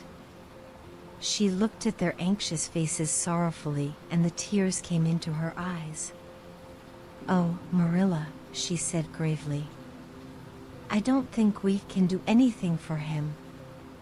Mrs. Lynde, you don't think you can't think Matthew is and could not say the dreadful word. She turned sick and pallid. Child, yes, I'm afraid of it. Look at his face. When you've seen that look as often as I have, you'll know what it means. And looked at the still face, and there beheld the seal of the great presence. When the doctor came, he said that death had been instantaneous and probably painless, caused in all likelihood by some sudden shock. The secret of the shock was discovered to be in the paper Matthew had held and which Martin had brought from the office that morning. It contained an account of the failure of the Abbey Bank. The news spread quickly through Avonlea, and all day friends and neighbors thronged Green Gables and came and went on errands of kindness for the dead and living. For the first time shy, quiet Matthew Cuthbert was a person of central importance. The white majesty of death had fallen on him and set him apart as one crowned. When the calm night came softly down over Green Gables, the old house was hushed and tranquil. In the parlor lay Matthew Cuthbert in his coffin, his long gray hair framing his placid face, on which there was a little kindly smile, as if he but slept, dreaming pleasant dreams.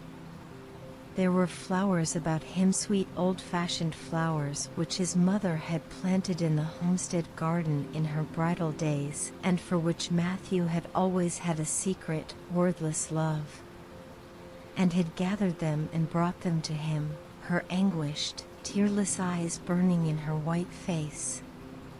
It was the last thing she could do for him. The Barrys and Mrs. Lynde stayed with them that night.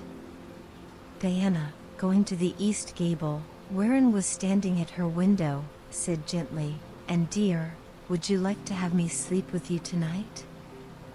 "Thank you, Diana," and looked earnestly into her friend's face.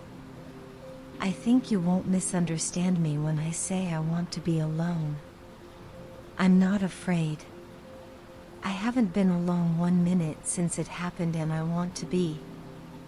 I want to be quite silent and quiet and try to realize it. I can't realize it. Half the time it seems to me that Matthew can't be dead, and the other half it seems as if he must have been dead for a long time, and I've had this horrible dull ache ever since." Diana did not quite understand. Marilla's impassioned grief, breaking all the bounds of natural reserve and lifelong habit in its stormy rush, she could comprehend better than Anne's tearless agony. But she went away kindly, leaving Anne alone to keep her first vigil with sorrow, and hoped that the tears would come in solitude. It seemed to her a terrible thing that she could not shed a tear for Matthew, whom she had loved so much and who had been so kind to her, Matthew who had walked with her last evening at sunset and was now lying in the dim room below with that awful peace on his brow. But no tears came at first, even when she knelt by her window in the darkness and prayed, looking up to the stars beyond the hills. No tears, only the same horrible dull ache of misery that kept on aching until she fell asleep, worn out with the day's pain and excitement. In the night she awakened, with the stillness and the darkness about her, and the recollection of the day came over her like a wave of sorrow. She could see Matthew's face smiling at her as he had smiled when they parted at the gate that last evening. She could hear his voice saying, my girl that I'm proud of." Then the tears came and Anne wept her heart out. Marilla heard her and crept in to comfort her. There, don't cry so, dearie. It can't bring him back. It isn't right to cry so. I knew that today, but I couldn't help it then. He'd always been such a good, kind brother to me, but God knows best. Oh, just let me cry, Marilla, sobbed Anne. The tears don't hurt me like that ache did. Stay here for a little while with me and keep your arm round me so. I couldn't have Diana stay. She's good and kind and sweet, but it's not her sorrow, she's outside of it, and she couldn't come close enough to my heart to help me. It's our sorrow, yours and mine. Oh, Marilla, what will we do without him? We've got each other, Anne. I don't know what I'd do if you weren't here, if you'd never come. Oh, and I know I've been kind of strict and harsh with you maybe, but you mustn't think I didn't love you as well as Matthew did, for all that. I want to tell you now when I can. T's never been easy for me to say things out of my heart, but at times like this it's easier. I love you as dear as if you were my own flesh and blood, and you've been my joy and comfort ever since you came to Green Gables. 2 days afterwards they carried Matthew Cuthbert over his homestead threshold and away from the fields he had tilled and the orchards he had loved and the trees he had planted, and then Avonlea settled back to its usual placidity, and even at Green Gables affairs slipped into their old groove and work was done and duties fulfilled with regularity as before, although always with the aching sense of loss in all familiar things. And, new to grief, thought it almost sad that it could be so that they could go on in the old way without Matthew. She felt something like shame and remorse when she discovered that the sunrises behind the firs and the pale pink buds opening in the garden gave her the old inrush of gladness when she saw them, that Diana's visits were pleasant to her, and that Diana's merry words and ways moved her to laughter and smiles, that, in brief, the beautiful world of blossom and love and friendship had lost none of its power to please her fancy and thrill her heart, that life still called to her with many insistent voices. It seems like disloyalty to Matthew, somehow, to find pleasure in these things now that he is gone, she said wistfully to Mrs. Allen one evening when they were together in the manse garden. I miss him so much all the time, and yet, Mrs. Allen, the world and life seem very beautiful and interesting to me for all. Today Diana said something funny and I found myself laughing. I thought when it happened I could never laugh again. And it somehow seems as if I oughtn't to. When Matthew was here he liked to hear you laugh, and he liked to know that you found pleasure in the pleasant things around you, said Mrs. Allen gently. He is just away now, and he likes to know it just the same. I am sure we should not shut our hearts against the healing influences that nature offers us. But I can understand your feeling. I think we all experience the same thing. We resent the thought that anything can please us when someone we love is no longer here to share the pleasure with us, and we almost feel as if we were unfaithful to our sorrow when we find our interest in life returning to us. I was down to the graveyard to plant a rosebush on Matthew's grave this afternoon, said Anne dreamily. I took a slip of the little white Scotch rosebush his mother brought out from Scotland long ago. Matthew always liked those roses the best, they were so small and sweet on their thorny stems. It made me feel glad that I could plant it by his grave, as if I were doing something that must please him in taking it there to be near him. I hope he has roses like them in heaven. Perhaps the souls of all those little white roses that he has loved so many summers were all there to meet him. I must go home now. Marilla is all alone, and she gets lonely at twilight. She will be lonelier still, I fear, when you go away again to college, said Mrs. Allen. And did not reply. She said good night and went slowly back to Green Gables. Marilla was sitting on the front door steps, and Anne sat down beside her. The door was open behind them, held back by a big pink conch shell with hints of sea sunsets in its smooth inner convolutions. and gathered some sprays of pale yellow honeysuckle and put them in her hair. She liked the delicious hint of fragrance, as some aerial benediction, above her every time she moved. "Dr. Spencer was here while you were away," Marilla said. "He says that the specialist will be in town tomorrow, and he insists that I must go in and have my eyes examined. I suppose I'd better go and have it over. I'll be more than thankful if the man can give me the right kind of glasses to suit my eyes. You won't mind staying here alone while I'm away, will you? Martin will have to drive me in, and there's ironing and baking to do. I shall be all right. Diana will come over for company for me. I shall attend to the ironing and baking beautifully. You needn't fear that I'll starch the handkerchiefs or flavor the cake with liniment." Marilla laughed. "What a girl you were for making mistakes in them days, Anne. You were always getting into scrapes. I did used to think you were possessed. Do you mind the time you dyed your hair?" "Yes, indeed. I shall never forget it," smiled Anne, touching the heavy braid of hair that was wound about her shapely head. "I laugh a little now sometimes when I think what a worry my hair used to be to me, but I don't laugh much, because it was a very real trouble then.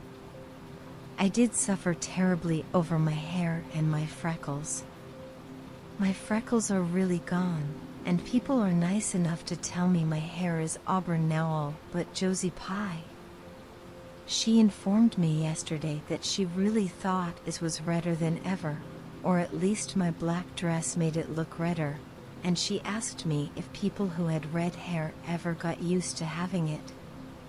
Marilla, I've almost decided to give up trying to like Josie Pye. I've made what I would once have called a heroic effort to like her, but Josie Pye won't be liked." "Josie is a pie," said Marilla sharply, "so she can't help being disagreeable.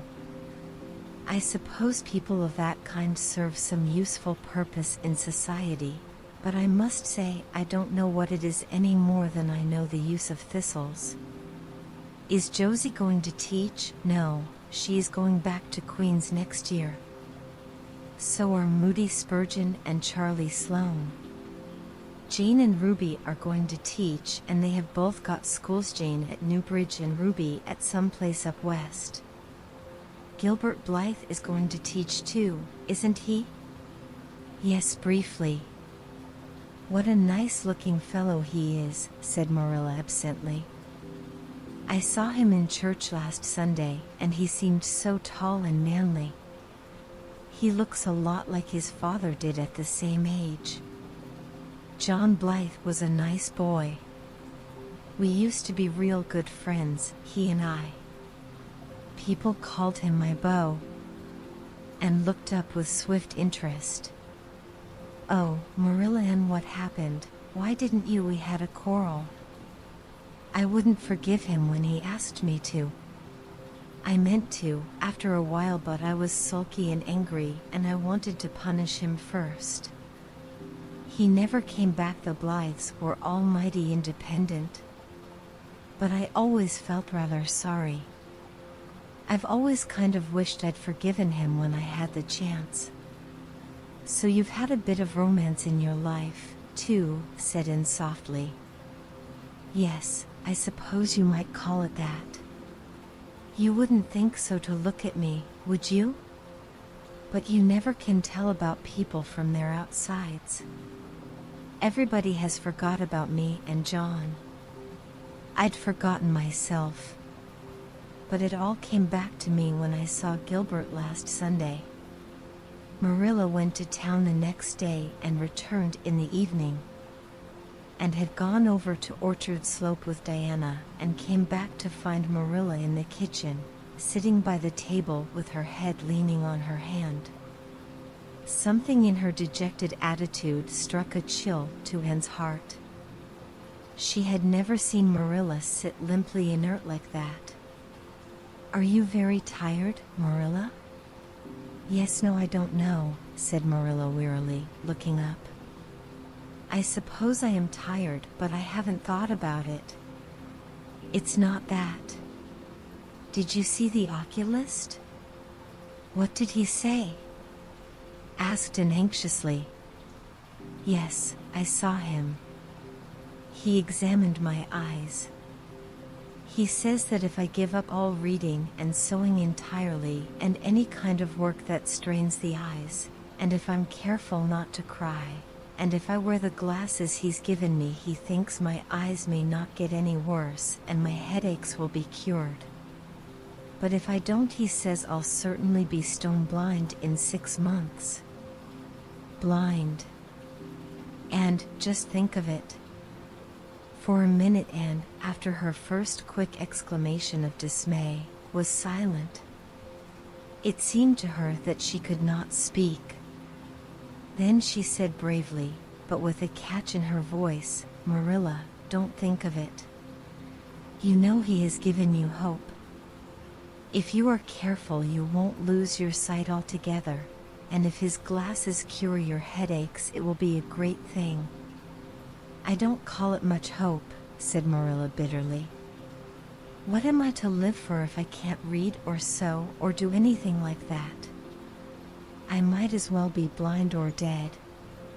And as for crying, I can't help that when I get lonesome. But there, it's no good talking about it. If you'll get me a cup of tea, I'll be thankful. I'm about done out. Don't say anything about this to anyone for a spell yet, anyway. I can't bear that folks should come here to question and sympathize and talk about it. When Marilla had eaten her lunch and persuaded her to go to bed, then Anne went herself to the east gable and sat down by her window in the darkness alone with her tears and her heaviness of heart. How sadly things had changed since she had sat there the night after coming home. Then she had been full of hope and joy, and the future had looked rosy with promise, and felt as if she had lived years since then. But before she went to bed, there was a smile on her lips and peace in her heart. She had looked her duty courageously in the face and found it a friend as duty ever is when we meet it frankly. One afternoon a few days later, Marilla came slowly in from the front yard where she had been talking to a cholera man whom Anne knew by sight as Sadler from Carmody, and wondered what he could have been saying to bring that look to Marilla's face. What did Mr. Sadler want, Marilla? Marilla sat down by the window and looked at Anne. There were tears in her eyes in defiance of the oculist's prohibition, and her voice broke as she said, "He heard that I was going to sell Green Gables, and he wants to buy it." Buy it? By Green Gables? And wondered if she had heard aright. Oh, Marilla, you don't mean to sell Green Gables. And I don't know what else is to be done. I've thought it all over. If my eyes were strong, I could stay here and make out to look after things and manage with a good hired man. But as it is, I can't. I may lose my sight altogether, and anyway I'll not be fit to run things. Oh, I never thought I'd live to see the day when I'd have to sell my home. But things would only go behind worse and worse all the time, till nobody would want to buy it. Every cent of our money went in that bank, and there's some notes Matthew gave last fall to pay. Mrs. Lynde advises me to sell the farm and board somewhere with her, I suppose. It won't bring much, it's small, and the buildings are old. But it'll be enough for me to live on, I reckon. I'm thankful you're provided for with that scholarship, Anne. I'm sorry you won't have a home to come to in your vacations, that's all, but I suppose you'll manage somehow. Marilla broke down and wept bitterly. You mustn't sell Green Gables, said Anne resolutely. Oh, and I wish I didn't have to. But you can see for yourself. I can't stay here alone. I'd go crazy with trouble and loneliness. And my sight would go, I know it would. You won't have to stay here alone, Marilla. I'll be with you. I'm not going to Redmond. Not going to Redmond. Marilla lifted her worn face from her hands and looked at Anne. Why, what do you mean? Just what I say. I'm not going to take the scholarship. I decided so the night after you came home from town. You surely don't think I could leave you alone in your trouble, Marilla, after all you've done for me. I've been thinking and planning. Let me tell you my plans. Mr. Barry wants to rent the farm for next year. So you won't have any bother over that. And I'm going to teach. I've applied for the school here, but I don't expect to get it, for I understand the trustees have promised it to Gilbert Blythe. But I can have the Carmody School. Mr. Blair told me so last night at the store. Oh, and I could get on real well if you were here, I know. But I can't let you sacrifice yourself so for me. It would be terrible. Nonsense. And laughed merrily. There is no sacrifice. Nothing could be worse than giving up Green Gables. Nothing could hurt me more. We must keep the dear old place. My mind is quite made up, Marilla. I'm not going to Redmond, and I am going to stay here and teach. Don't you worry about me a bit. But your ambitions, Anne, I'm just as ambitious as ever. Only, I've changed the object of my ambitions. I'm going to be a good teacher, and I'm going to save your eyesight. Besides, I mean to study at home here and take a little college course all by myself. Oh, I've dozens of plans, Marilla. I've been thinking them out for a week. I shall give life here my best, and I believe it will give its best to me in return. When I left Queens, my future seemed to stretch out before me like a straight road. I thought I could see along it for many a milestone. Now there is a bend in it. I don't know what lies around the bend, but I'm going to believe that the best does. It has a fascination of its own, that bend, Marilla. I wonder how the road beyond it goes, what there is of green glory and soft, checkered light and shadows, what new landscapes, what new beauties, what curves and hills and valleys further on. I don't feel as if I ought to let you give it up, said Marilla, referring to the scholarship.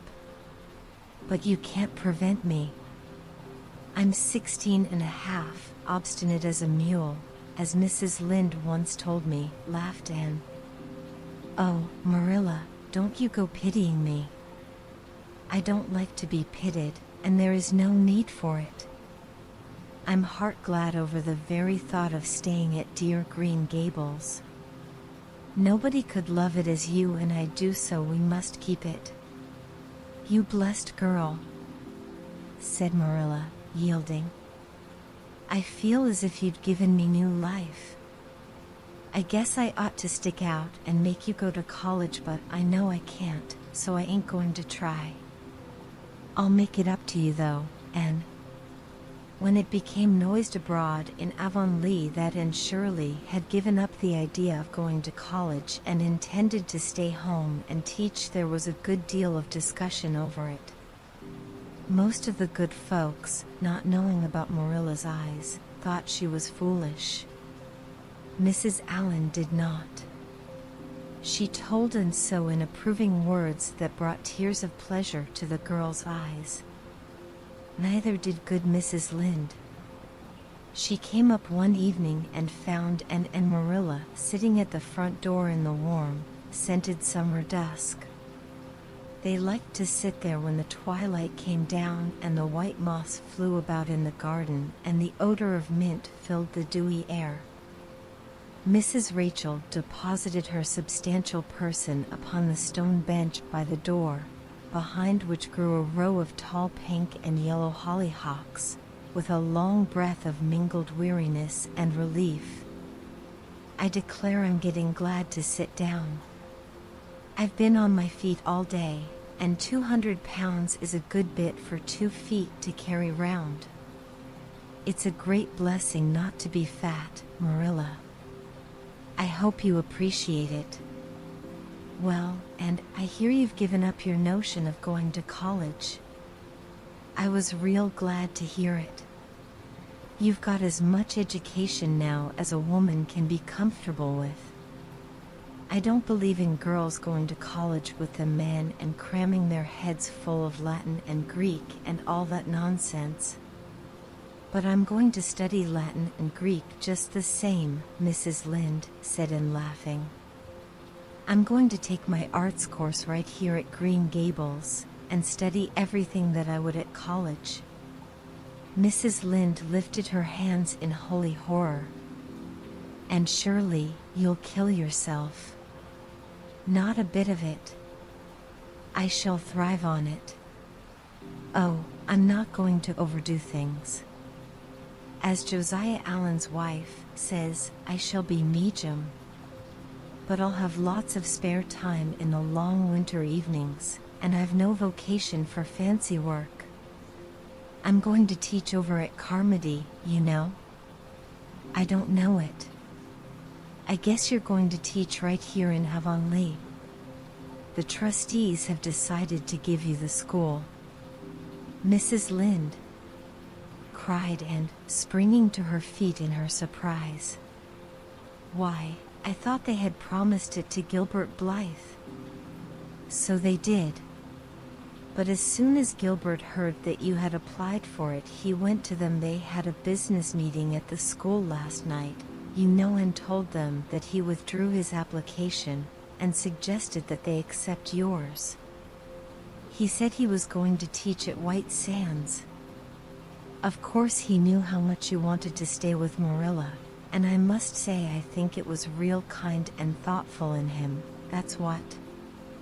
Real self-sacrificing, too, for he'll have his board to pay at White Sands, and everybody knows he's got to earn his own way through college. So the trustees decided to take you. I was tickled to death when Thomas came home and told me. I don't feel that I ought to take it, murmured Anne. I mean, I don't think I ought to let Gilbert make such a sacrifice for me. I guess you can't prevent him now. He signed papers with the White Sands trustees. So it wouldn't do him any good now if you were to refuse. Of course you'll take the school. You'll get along all right, now that there are no pies going. Josie was the last of them, and a good thing she was, that's what. There's been some pie or other going to Avonlea School for the last 20 years, and I guess their mission in life was to keep school teachers reminded that Earth isn't their home. Bless my heart. What does all that winking and blinking at the Barry Gable mean? Diana is signaling for me to go over, laughed Anne. You know we keep up the old custom. Excuse me while I run over and see what she wants. And ran down the clover slope like a deer, and disappeared in the free shadows of the haunted wood. Mrs. Lynde looked after her indulgently. There's a good deal of the child about her yet in some ways. There's a good deal more of the woman about her in others, retorted Marilla, with a momentary return of her old crispness. But crispness was no longer Marilla's distinguishing characteristic. As Mrs. Lynde told her Thomas that night, Marilla Cuthbert has got mellow. That's what. And went to the little Avonlea graveyard the next evening to put fresh flowers on Matthew's grave and water the Scotch rosebush. She lingered there until dusk, liking the peace and calm of the little place, with its poplars whose rustle was like low, friendly speech, and its whispering grasses growing at will among the graves. When she finally left it and walked down the long hill that sloped to the lake of shining waters, it was past sunset, and all Avonlea lay before her in a dreamlike afterlight, a haunt of ancient peace. There was a freshness in the air, as of a wind that had blown over honey-sweet fields of clover. Home lights twinkled out here and there among the homestead trees. Beyond lay the sea, misty and purple, with its haunting, unceasing murmur. The west was a glory of soft mingled hues, and the pond reflected them all in still softer shadings. The beauty of it all thrilled Anne's heart, and she gratefully opened the gates of her soul to it. "Dear old world," she murmured, "you are very lovely, and I am glad to be alive in you."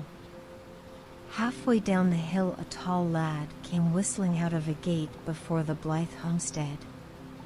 It was Gilbert, and the whistle died on his lips as he recognized Anne. He lifted his cap courteously, but he would have passed on in silence if Anne had not stopped and held out her hand. "Gilbert," she said, with scarlet cheeks, "I want to thank you for giving up the school for me.